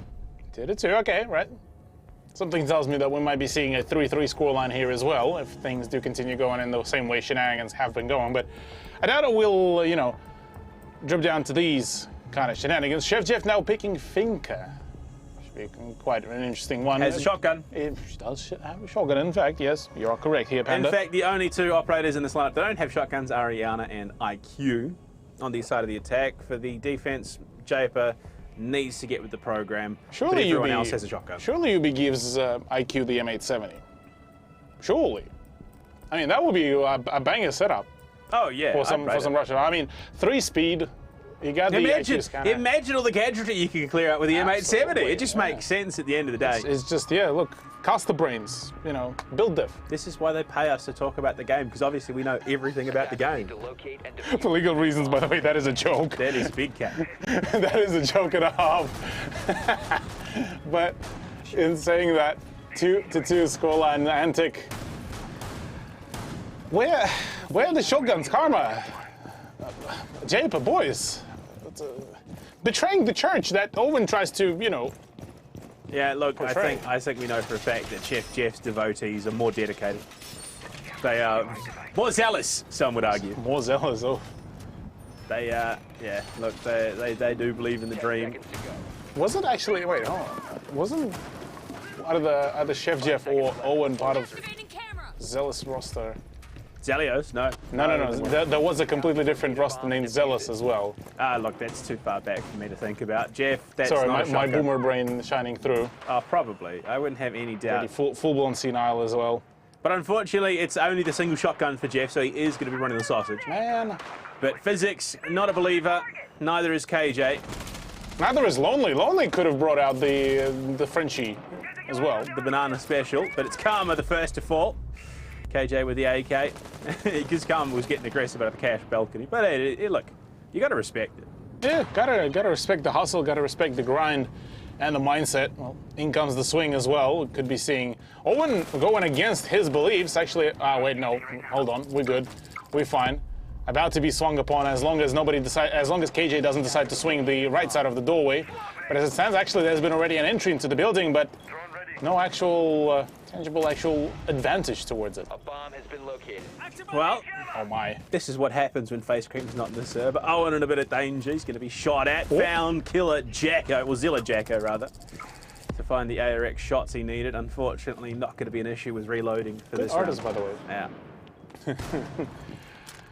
Well, that does leave Antic with quite a fair bit of a player deficit as River decides to go take on the whole of the roster of 16-20 Kings with just a pistol and a shotgun, but actually has a very favorable position. In comes the scan of Valkyrie of Nasty, who gets pinged up even more. And, well, Jaco's position starting to get a little bit dangerous, albeit that jump in could be also proving to be rather, well, unsuccessful. And as it stands, Antic might just still be able to drain the time needed, really, before the actual push onto the site comes about. Can Jeff get involved? He's running this shotgun and building up all this height. Get those hands in. It's the rest of his team doing all the hard yards. Jeff with a big kill on the physics, though. Removing the Jackal is exactly what you want. The finger stem through, and unfortunately it doesn't matter. Jeff's dead before he can actually get involved in a significant way. Nasty was tagged, but only tagged. Rivet the next to fall, courtesy of Jacko once again. Pre-fires coming through from Office, not to be. Big damage and a kill from Nasty to bring it to a 2 versus 2 in the final 40.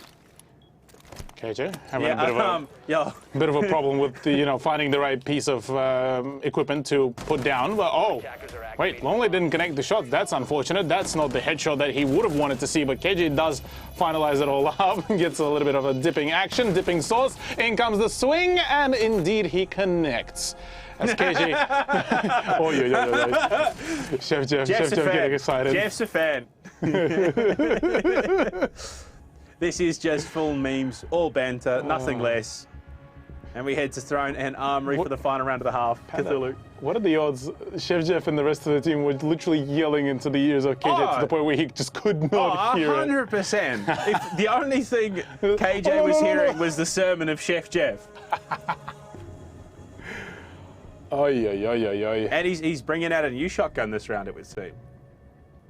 I actually completely missed what he was a Carly. Oh, Christ. Which is a long-range shotgun. Chef Jeff, you in Armory? Like, no, psych. It's sick. It's Geisha. Let's go for the push.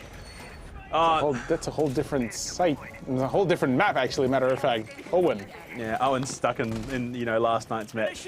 Living on the... Owen's still trying to, hype himself up after that skyscraper is still thinking, oh yeah, I'm going to make a whole montage out of that because... it's just going to be that same drop shot 14 times to under EDM. a different beat. No, it's just going to be the same hard-style track, but the same clip 14 times. 10 seconds to go. We like to call that one the Owen special. 5 seconds remaining. Oh. Attacker's objective is to locate a bomb and defuse it. Yeah, I'm just about as confused as Jack as well. Confusion on servers that we're playing on right now. Ah, I see. Right. Given that both teams are Australian-based, one would assume it was Australia. That would be the educated guess, although... That would be the, one would hope that it's on Australian servers, but... Look, who knows?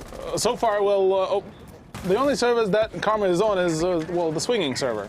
Wants to get himself some action. Obviously about to be flanked around as he's completely unaware that there's going to be a breach. And, so is Chef Jeff, so is KJ. Oh, no, all of a sudden, that all kind of fell apart rather quickly. Nice shotgun, Jeff. It's already gone. Unfortunately, so is the proximity alarm that Karma had on the window. Elbow spotted, and Zilla Jacko on his heater once again with Lonely finds 2 to answer back. What can you do?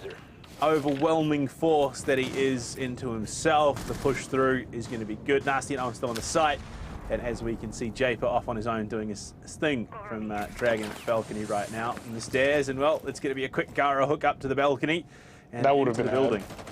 Japer, full well knowing that there's been a swing, gets the better of Jacko.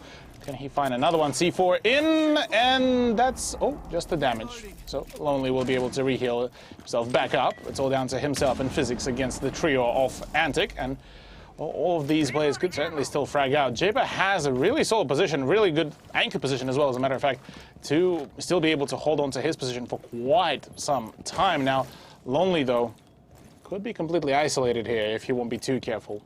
I mean, it's Physics that I'm most interested in. He looks like he's obviously had too much caffeine tonight, just flicking around every little angle, every little pixel. Lonely walking towards Connect, wants to contest the side. Head spotted, and Owen dropped like a sack of potatoes in behind the throne. And, well, look at that. Lonely flexing his nano boost, only to fall moments later. Headshot from Physics. That's big. Owen's up and Japer swinging. Yeah, why are you sprinting there, Chief? That was not the play. Well, at least that gave a freelo kill to Japer, which does mean he needs them.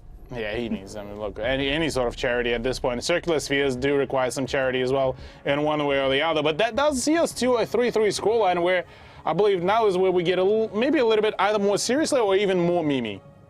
I'm expecting more Mimi because I've never seen Jeff once in his career play Valkyrie. So surely that's a Spaz 12 Valkyrie. We've got all but one operator on the defense that can play with a shotgun. No longer, you know, pull one out for Mozzie Super Shorty. Not to be anymore. But on the side of the attack, we have, I saw 4 that could be running them. But there's just those wayward entities that don't want to conform. And no, in fact, unfortunately, it seems that it's just Jacko on the shotgun. Even Jeff turning away from his own church, abandoning the flock. Just disappointing. Physics. 5 nitro cells, though. Yeah, look, at least we can get down and dirty with all the explosions. Come on, Physics. There we go. Finally nails it. Keeps on spinning around trying to, we're talking about momentum. He's just trying to gauge his own momentum, mainly just in Physics department. I mean, trying to live up to his name. 720, 1080, 1440. Yeah, no, that's the brain. No, 1800. I want to say 1800 and then 2160. I'm going to go with 2160. If I'm wrong, I don't care anymore. No, it would have to be, because 1080 times 2 is 2160. There we go. Maths works at the end of the day. The belt cam, we're getting to see the new edition, obviously no longer working. The run, the sport peak, he's going to stick it, but no. Coward that he is, Japer holds fast. That's a joke. He's not actually. He just didn't want to die. Yeah, tickled there a little bit with that MPX. We're forced of that position. But now, look, at least that's the door open, so a little bit more of a quieter entry is possible there. We could possibly see later down the line some nice set of entries, but as it stands, there is already presence in the barrels as well as the lab, so quick cheeky default back to the side is certainly in place. And oh no, that could have been a problem. Wait. Physics is still alive. There's a person literally dead in the middle of the hallway! He was hiding. He was hidden by the dragon's leg. It was just a sick coincidence of angling. And well, Lonely finds the first onto River, who was playing Supernova Hibana, I had noticed. Unfortunately, at that point, he's too dead to actually help out. They've got to rely on Nasty now to try and provide the breach. Oh dear, look, come on, commit. Shotguns, we want 10 of them in the server. Physics will find Japer as well. Oh no, tucked in behind, it's the can of Lonely. Neither of them have any idea how has this happened twice in one round. Oh boy. Look, both of the rosters completely lost in it. Amidst all of the confusion, at least being able to find some sort of frags. Oh, and yeah, without the shotgun, he is nothing at this point. As well as Nasty is the last man standing. They'll get it down on KJ, so at least that's nice. Jacko's quite low. Lonely is quite low. Chef and Physics could be the last 2 men standing. I said that Physics is out. Another swing. That's another one. Nasty could be in for a full-on clutch because now it's a 1v2 all of a sudden. Everyone remaining in this server is incredibly low. A single bullet, that's all it's going to take for any one of the 3 members alive to go down. Jacko, he's on the cams looking for info. And, well, he's now prone on the floor with the shotgun. No, he's not. He's gotten up. He's getting aggressive onto the breach. Do they know? Like, look at Nasty's looking for drone hold pings, anything. In fact, he's going to pop the breach charge to open that wall as a bit of a distraction as he rotates around. Has the one Selma charge remaining. It's all a bit of misinformation. He's got 24 seconds to do it, so he's going to head straight for connector. Slow walking his way through. He wants to get there. You can just see the impatience as he just alt-tabs or alt-walks through. And there we go. Breaching charge popped. He's going to walk straight in. Finds one prone. Lonely there. Quad! He could be on for the ace! And Nasty! He's going to pull it out! Talented indeed. Nasty just does it. Just makes it work. My goodness. Just built differently. We're not going to talk about the fact that this was a throw by K16 and just continuously peeking over and over again. And Physics, by the way, peeking with his ass out. Oh, yeah, look. He tried to go for the Owen play, got stuck in the doorway, forgot to shoot back, so anything that could have gone wrong in that round well and truly did. Mozzie confirmed dummy thick, can't fit into the doorways. Look, but I'm seeing some potential shotguns in play. One that I'm most intrigued by. Whether or not it actually comes through, we will have to see. No, in fact, not a single shotgun. 1620 Kings, a team that professes to love them so much, are refusing to play them. I suppose it's kind of a bit of a love-hate relationship. Okay, 16 with the shotguns, it seems, as Chef Jeff just, tempted by all the other good guns, but being steered away from his religion is certainly feeling like a heretic amongst the saints.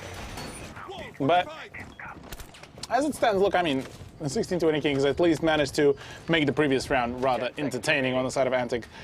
Again, also, doesn't look like we are going to be seeing any shotgun action to be coming around. Owen kind of realizing when he is getting a little bit more serious that it's going outside, though. Oh, River, though. River's bringing in the Supernova. He's been bringing it most of the rounds. Actually, he's been bringing it both rounds, in fact, on the attack. Did he? He just died first round. Oh, true. First in that round last. But the MK14 not going to find the angle. He's onto the cams. Jeff wants the confirmation that he can jump out. That's the wrong side of the building there, Jeff. Unfortunate as it is it okay? It looks like we might just have a full lockers push right now. The drone's coming in as well. They're looking for that info. And Karma going to find the first onto Lonely. No EDDs in lockers either, so they're just going to get in scot-free. Jeff is well dead to Karma for a second, who is just taking control of the second floor by himself while the rest of his team pushes through the first one. Yep, quick, clean, and concise is the push here, as already the entry has been committed. Lonely gets rid of River yet again, and Lonely's just happy that he can at least dedicate some frags even from the grave. Figure it out, River, Lonely says, but somehow Nasty gets the better of Jacko, just straight bum rushes him in lockers. Owen down as well. The swing from Japer is good onto KJ. Leaves it alone to Physics to try and do anything. Owen is on the floor. The hatch is going to be popped from above. It's all coming together. And Japer just jiggles around the corner, and we'll pick up the win there for Antic. The closer we get to the conclusion of the map, the more serious I think we are getting here, Panda. The sweat is starting to show through in the armpits of both teams' workout outfits, unfortunately. Oh dear. I just want 10 shotguns. That's all I'm asking for. Is that so much to ask in LPL Pro? Certainly seems too much to ask from 1620 Kings, given their track record so far. Not really the one that you want to see, well, instead you being given kind of, I guess, what you need to see. And that is just a mental warfare here from Chef Jeff. Living rent-free in the head. Rent-free indeed. Both him and Lonely. Lonely, without even actually saying anything, is probably going to be living rent-free in Antic's head. Even Karma is now Karma too lazy to actually say anything of meaning. Just, up arrow. Yeah, about that. Run it to all 5 cap cans. Unfortunately, for K16, there are no cap can traps. And there aren't 5 cap can traps at all. There's 4. Karma at least hits back Chef with his own one, and they look not wrong. Chef got to check his 6 quite frequently. Why are you talking to me? We did say, we said there was going to be banter. There is banter indeed. Banter has been delivered. He's avoided his namesake, but he's only got the 1 kill. one and it doesn't quite work as well. Yeah. I mean, still a couple more rounds for us to see maybe some more extra kills to be found. Maybe the G8 will help, but... No, he's here having his pee. Oh, Christ's sake, Sullivan. No. The crouch walk plays. They completely abandoned him as well. Like, guys, please, somebody take a picture of me. No, instead it's just all crouch. No, I think I know what this is. We are gonna hot drop this hatch. Wait, Japer also bringing the shotgun. Has the shotgun. Yeah, we're getting the full 4-man hot drop. Oh, and he's on his own. They don't care about what he's doing. Yeah, okay, so he's going to be the distraction. The 4-man hot drop on the hatch, and the Gone 6 is there. They absolutely whop out 2, make that 3. And it is a 3-for-3 trade. Oh, and somehow the survivor alongside Nasty, but it's answered back. Cthulhu, we're in the 1 versus 1 with 2 minutes to play. Owen has the pre-fire, but not the defuse, and the head spotted. The pre-fires again, not quite working out. The rotates there. Available for 1620 Kings to get out of danger. Jacko has to redeem himself here in the round. He's got limited utility, and the initiation play could be the one. They pings are just a little bit too late. The jump over. Oh, and he's got to pull off, and Jacko! He's done it! Let's go, Jacko. Too sharp right now. We'll be scoring that point for 1620 Kings, preventing the match point as well for Antic. Well, after this absolute kerfuffle, even boy KJ is just looking a little bit confused. What is going on? What is going on? What happened? Chef Jeff looks also quite shook. I mean, look at him. He's just a bit of, wait. This isn't what I planned here. Hold on. This isn't what we agreed on. This isn't the scrim. Initiation, though, is our next site. So less of an opportunity to hot drop, albeit no, I mean, you can still drop into the control room. Still plenty of opportunities for the hot drop, albeit with Antic record with the hot drop so far. Probably something that will be a little bit ill-advised if they want to obviously claim some points for themselves here. I mean, the fact that they got 3 kills, 2 of them from the hot drop, is very impressive. That is true. Imagine being that poor bloke stuck below the hatch thinking, yeah, I'm just going to hold here, do a bit of scouting on the cams, and all of a sudden just debris is raining on your head, and so are 4 attackers. Indeed. Possibly looking at, well, some more shenanigans to come out. This time Chef Jeff about to try to do some tickling onto Japer if he so inclines to go for it. In comes the cam. Do we see, though, the spot? Nobody actually... Oh, no, wait, no. 2 people spawned there. Will he be able to find them? That's a whole different thing.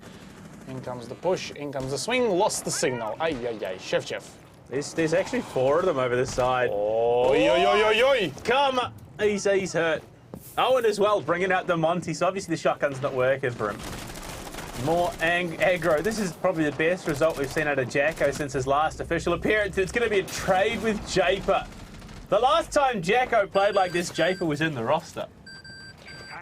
Oh, yeah. Japer certainly not particularly happy about his result, but obviously will still be able to pay the professional courtesy to his ex-teammate. Will be quite happy at least that there was a trade. Karma, though, not particularly happy about the fact that he's been left with barely a whole lot of HP. Imagine not running Thinker. The one round they don't run Thinker. And unfortunately, he's that low for the remainder of the round. River sticking it out with the shotgun. You got to pay respect. Unfortunately, he's dead, though. So respect is a different kind of respect now. If to pay respects on the corpse.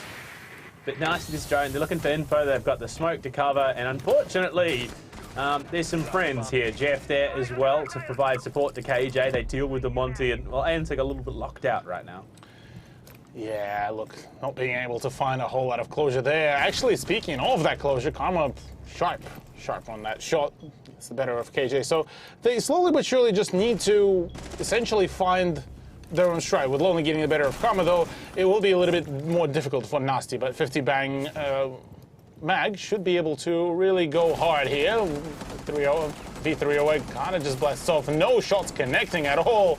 Jiggle pigs galore. Lonely is the one to wrap it all up. We are even Steven on the scoreline, Panda. Lonely's goated in this source. I mean, it's not every day that he gets a chance to show up for the 1620 Kings, and the fact that he's doing it today, you just can't help but smile.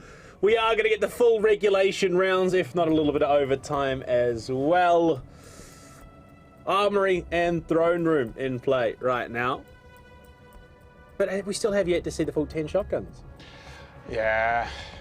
I mean, even this lineup looking rather promising from K16. Just because Valkyrie has a shotgun in her photo doesn't mean she's going to run it. No, Thunderbird has a Spaz 15. Lucy has a Super 90. Mute, M590. And, well, Capcan has the SASG, aka the Saiga 12.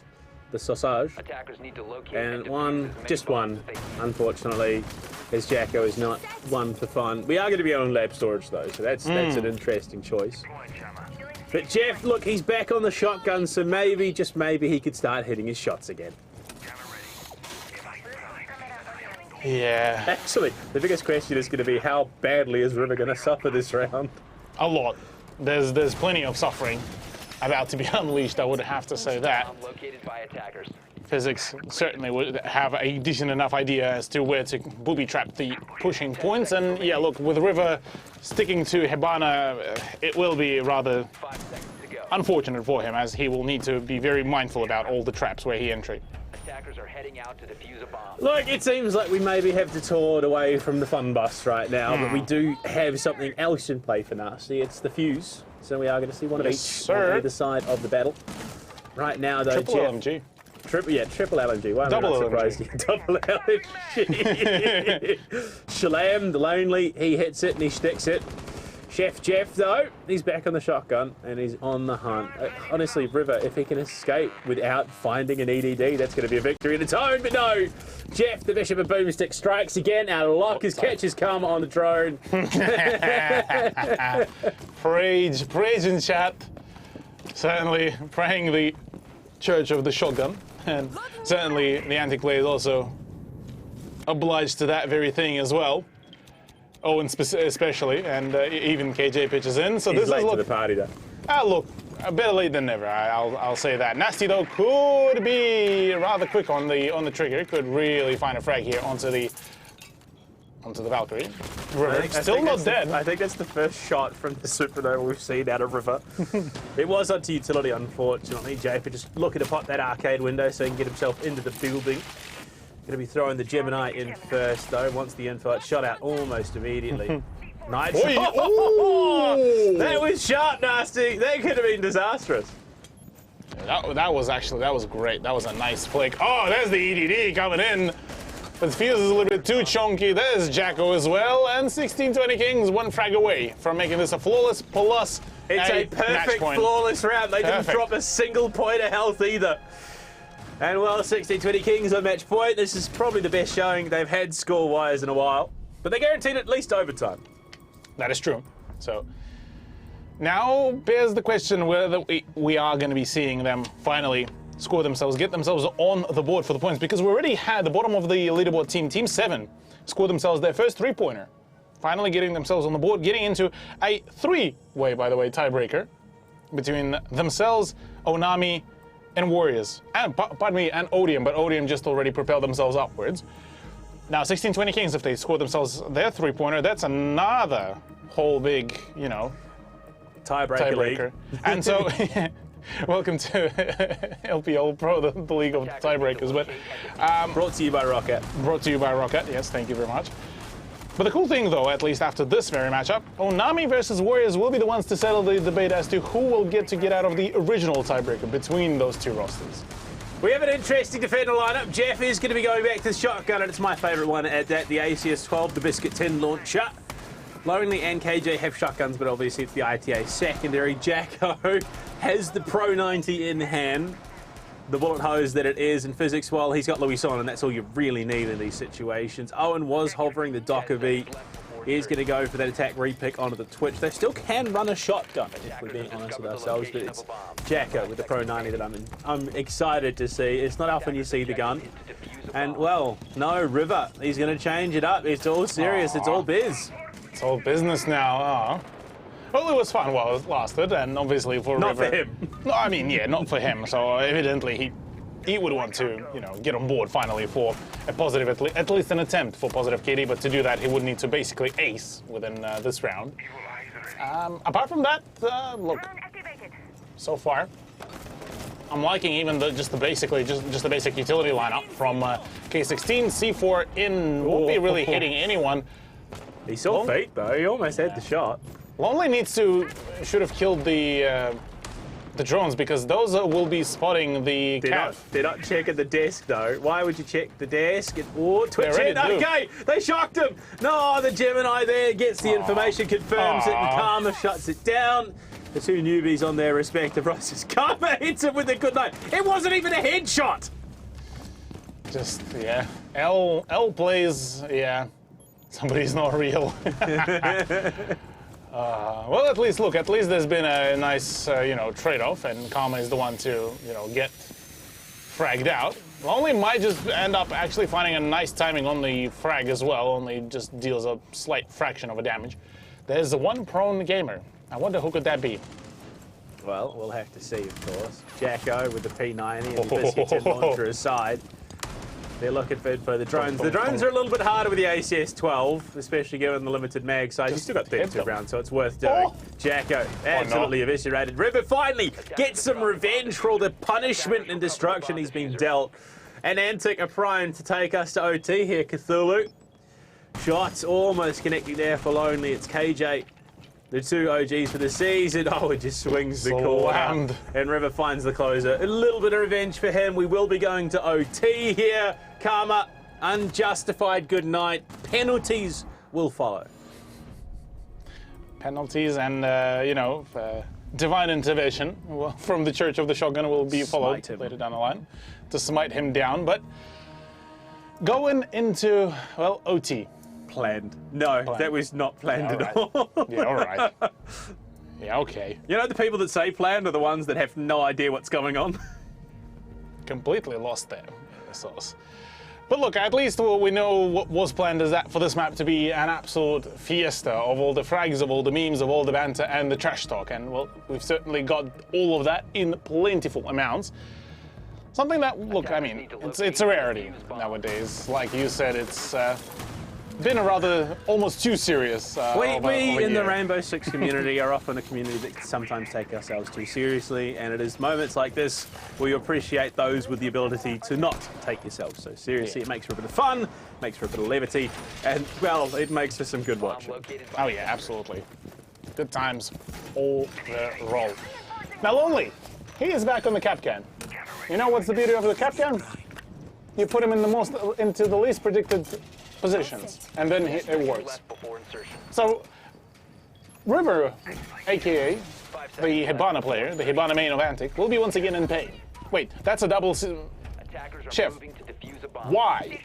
Why not, my friend? That's a double mute jammer setup. Explain, please. 100% efficiency. Complete cover. Because even if you try and jump over it, chances are you're going to end up in one of the radiuses. This gamer. Well, we're into the round. Overtime upon us. 16-20 Kings will have 2 defensive rounds. Antic will have 2 attack, understandably. But, I mean, understandable. Have a nice day. We'll see. We'll see whether or not nice day is had after the round is, after overtime is done. But Fuse back in play for Nasty and River. He's not going to go back to the shotgun. It's bitten him once too many times, and he's not ready to have his heart broken again. Jeff almost gets a hip replacement as he runs past the lab with the storage window. He's ready though. He wants to fight it.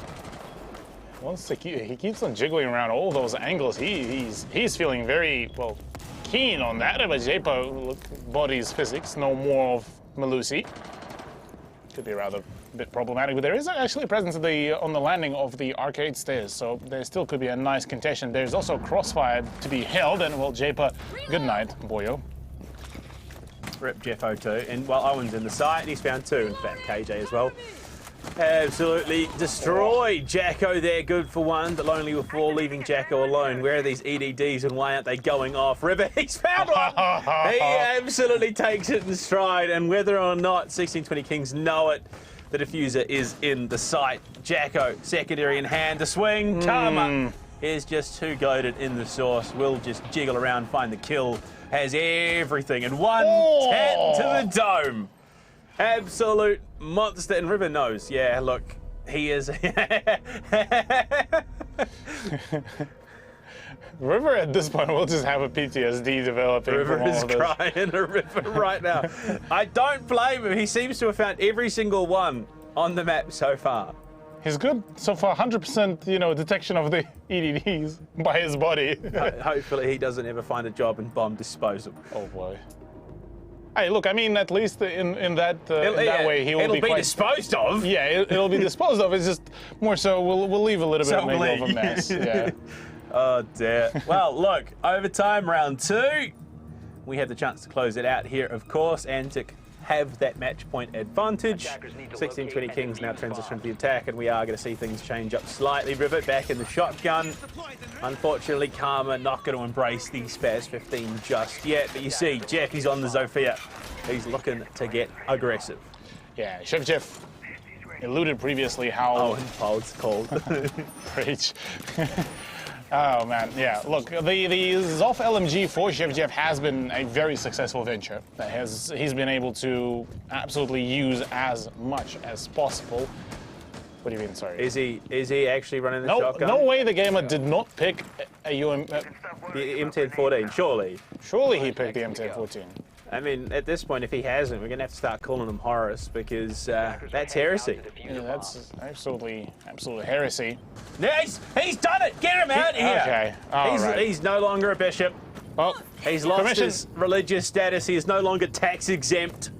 Permission we need to get the petition signed to promote Shevchev to be the next leader of the religion. No more is Owen part of that. No more Prage in chat. Yeah. Jeff is officially promoted to the Pope of Pump Action. And unfortunately, Owen is going to be stripped of his title and have his lands removed from him, whatever they may be. Yeah. Rather unfortunate. I'm sorry, it just sucks that we put such a dampener on what was a great match up until this point. Owen, yeah. It's not okay. Not okay at all, yeah. Meanwhile, though, look, at least Karma, you know, the recent introduction into the Antic roster has been just absolutely slamming people left, right, and center. So it's good to see that, at least some consistency coming out of Antic. It's odd that there's bird sound in this game in the ambience. I just noticed that. There's gunfire and explosions going on, but it's fine, the birds are still singing. Antic, though, they have a 2-player lead. Make that a single-player lead as Owen gets swung on and shot down. The breach into the site is going to be good. Right. But he may be just one of the faithful is going to be there alongside him. I do believe that he's going to be Rivet prone next to the breach with the FO12. KJ falls. A triple, a swing out from Jacko. Not good enough. Karma on for the ace, and 2 of them bound for Antic. Well, Karma, that's one way to finish up a map. And look, we did, in fact, go a little bit, you know, serious about it all. But Antic, they did manage to make it in style. And Karma certainly did a really solid, well-played job. So GG well played, whilst there was an OT win. And look, as it stands, well, a good still performance, good match overall. It's been nice to see, you know, a nice meme match for on Theme Park. Yeah, look, it is nice to be able to have these opportunities to have a bit of fun and not just hard sweat it out every single match. It is going to be Antic, and I mean they got 2 aces, so they did kind of work that a little bit harder for them. Now, look, I have to pay respect. You know, the knife round at the start. Unfortunately, Karma. You know, thinking about it, Karma cheated in the knife round. Admins, we are going to be taking the ace away from Karma. It's not deserved. He doesn't get it. No, he can't brag about it, and it's not going in montages. Oh, well. Unfortunate. At least maybe, well, hopefully he was running some sort of a recording software to at least remember it for his own memory, given that nobody will remember it. He's got to delete it. No remembrance, okay. Nothing. He cheated, and it's not okay. Full memory wipe. Yep. Look, it goes against the core of the sport. You know, meme siege at its finest. But no, I mean, look, it was good siege. We had some fun. They had some fun. Everyone enjoyed it. There was shenanigans. There was shotguns. There was a bit of cheeky run-out play. And, I mean, look, Antic win at the end of the day, but I don't think 16-20 Kings are too upset about it. Oh, no. It was still a very enjoyable match. It was still a good one to be played. Just shame that, unfortunately for them, they didn't really get all the points. It's unfortunate we can't result in a tie anymore. Yeah, but hey, at least they managed to push this to OT, so at least there's that redemption here. So they at least get to score themselves 1 point. So they're not completely gone empty-handed. Well, let's go to our interview. We're going to be talking to a veteran of this Antic R6 roster, Japer. I mean, it's so good seeing you playing week in, week out for Antic. I mean, you've been with the team for such a long time. What's it like, you know, having this dynasty run with them? Oh yeah, honestly, well, being a part of a team for many years, you know, it's really built something. A lot of chemistry, as you can tell, and you know, easy dub. Easy win. Easy W. All right. Run us through the first round. Karma has committed a bit of a heresy, engaging in a gunfight mid knife round. Are there going to be any, you know, consequences for the man? I don't know if there'll be any consequences. The guy just loves his KD, and you know, he'll just do whatever he can to get an extra kill on the board. So you can't really blame him, but obviously. A dog move. He's not the only one we blame. You know, Owen has made a name for himself as a bit of a shotgun connoisseur, but refused to play it, and as a result, he's been stripped of his title and role among the Church of the Shotgun. Is there going to be any punishment on your guys' side as well for him? Oh, definitely. Be a lot of punishment, bit of torture. You know, bash him back into his ways. Exactly. I mean, it was surprising to see River, the one playing on the floor. I mean, his name's Coach Pronewin for a reason, and maybe it's his knees going up. But Japer, look, it was great having you here in LPL Pro, and unfortunately, you know, it's not the team that you used to playing with. But look, it was a bit of fun. You guys enjoyed yourself. Anyone you'd like to shout out before we let you head off? Just shout out to everyone, I guess, for watching, all the fans. Yeah, it was great being here. Great game, fun game. So yeah, cheers, guys. Even if you don't know how to work a shotgun, we'll forgive you for that one, Cthulhu.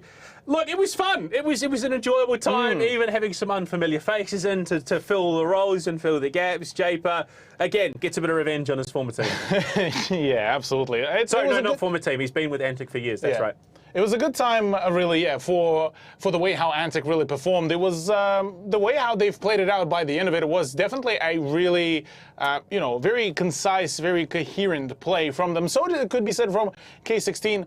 And yeah, it was just the way how it was working out. K16, look, valiant effort, good memes, good banter all aside. Props to them, but alas, it is what it is. Yeah, and unfortunately, sometimes you've got to take the good with the bad. We've just had confirmation from production. Onami have forfeited their match against the Warriors, so the Warriors will pick up the 3 points there, and that will be, unfortunately, the end of the broadcast from here. We're not done just yet. We're still going to talk a bit, because otherwise, you know, we might not get paid. It's a whole issue. But look, I mean, it does throw things into perspective. You know, I mean, it's going to change up the leaderboard once again. Warriors will pick up another win and propel themselves into the top of that leaderboard. I mean, realistically, we did think that was a possibility given their recent form. Yeah, that would have been a possibility, although I would have loved to see how things would have really evolved.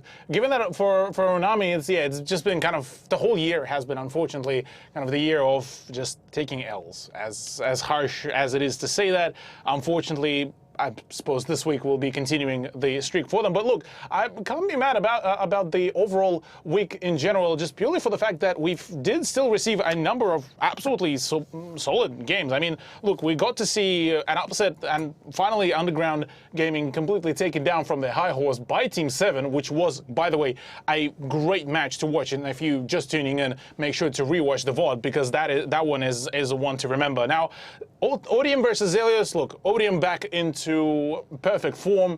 It has been a good kind of setup by them, whilst, well, Zelius was still able to, you know, fight back a little bit. Unfortunately, Oregon didn't particularly end up working out, albeit it was nice to see some old faces to come back to the Altered Zelius roster. And then now we just got to see a phenomenal, a very fun match of Antic versus 1620 Kings. The long-lasting friendship that has been built has led to this very matchup. And well, whilst, yes, Antic did win it out, unfortunately, Owen has been stripped of his title as the, you know, the head of the Shotgun Church. Yeah, look, a little bit of a disgrace there from him, but you got to take those where you can. But, I mean, look, let's be honest, it does sort of even things out for the Warriors. Yes, they forfeited week one, unfortunately, due to internet issues. Now they get themselves a forfeit. Well, it's not the ideal situation, but it sort of evens out the luck that they've had. Onami, it is just what it is. It's unfortunate at the end of the day. But if you want to avoid the same fate that Onami have suffered and Warriors suffered in week one, make sure you use exclamation mark Orcon, not Ornami. Orcon in chat. Get yourself some solid internet. up on their 18-month internet plans, and you can get yourself a gaming package along with it worth over $1,000. It's probably been one of the most entertaining broadcasts I've been on in a while. Absolutely. Yeah, look, I got to say big shout out to all the teams that played today. I think the biggest highlight for me, honestly, our very first matchup, Team 7 versus Underground. I was going into this matchup thinking, oh, well, Underground, basically, they just need one more match to basically complete the whole circle. They already claimed the title in Tier 2, claimed title against the Tier 1 team, about to claim a title against the team of kind of their own tier, the Tier 3 kind of, well, technically, just given to the fact that the age gap is still there. Tier 2.5. Tier 2.5, yeah, let's call it that, yeah. And Team 7, look, the addition of Worm and the fact that Phoenix was zoinked out of his mind from removing the wisdom teeth kind of was, I suppose, the winning formula. As funny as it sounds, I'm still amazed. Can't be afraid if you don't feel anything. Well, let's look at our leaderboard and see where it leaves us at the end of Playday number 3. It's going to be a bit of a change up, that much we know for sure. Should be a couple of jumps, Underground falling just a little bit. I think we still see them in towards first, if I remember correctly, given that the two teams that were top of the leaderboard both lost tonight. So there is every possibility that we find a new team top of the leaderboard. Yeah, potentially we are going to be seeing that very thing, and in comes all of it. Odium propelling themselves up on the top of the leaderboard, already looking rather clean with it all. But yeah, Underground dethroned from their first position, and look, it works out pretty well overall, and certainly positions us with a very interesting kind of storyline where Team 7 managed to obviously push themselves quite well now in that whole tiebreaker between themselves and Onami, and Odium propelling themselves up aboard. Funnily enough, actually, Odium winning out on just the round differential here. Thankfully for their game, for their performance, they were able to just take it cleanly. Ironically enough, Odium and Onami's positions is the same as it was in Week 3 of the National Leagues. Both teams were in those exact positions. So, look, history has a way of repeating itself. Next week games, though, could present an interesting possibility. We'll get to those in just a moment. But, I mean, given what we saw tonight, given what teams have brought to the table, do we think that there could be another significant shifter? I actually still think that, yeah, we could see plenty of shifts. Namely, I'm actually curious, closer to the end side of our season, how much of a fall for Underground could really happen. Because if they're starting to lose out to just a team that just consistently frags, they know just their positions, they have the confidence against a confident team, how well can they really perform? Because all the previous teams, I mean, technically 1620 Kings, their play is, generally speaking, a little bit shaky on the majority of things, and they're still kind of struggling with finding that consistent confidence. Onami has been a little bit of has been seeing a whole lot of problems. So it's kind of finally more so a story about finding that contender against them. Yeah, that's exactly it, but it does bring us to the end of Playday number 3. Massive thank you to Rockout, our presenting partners, of course. Cthulhu, we head off. We'll see you guys back next week for Playday number 4. We'll cross the halfway mark and see how the rest of the stage plays out. We'll see you then. Tango in my sights. Now it's time for New Belt Nitro Single!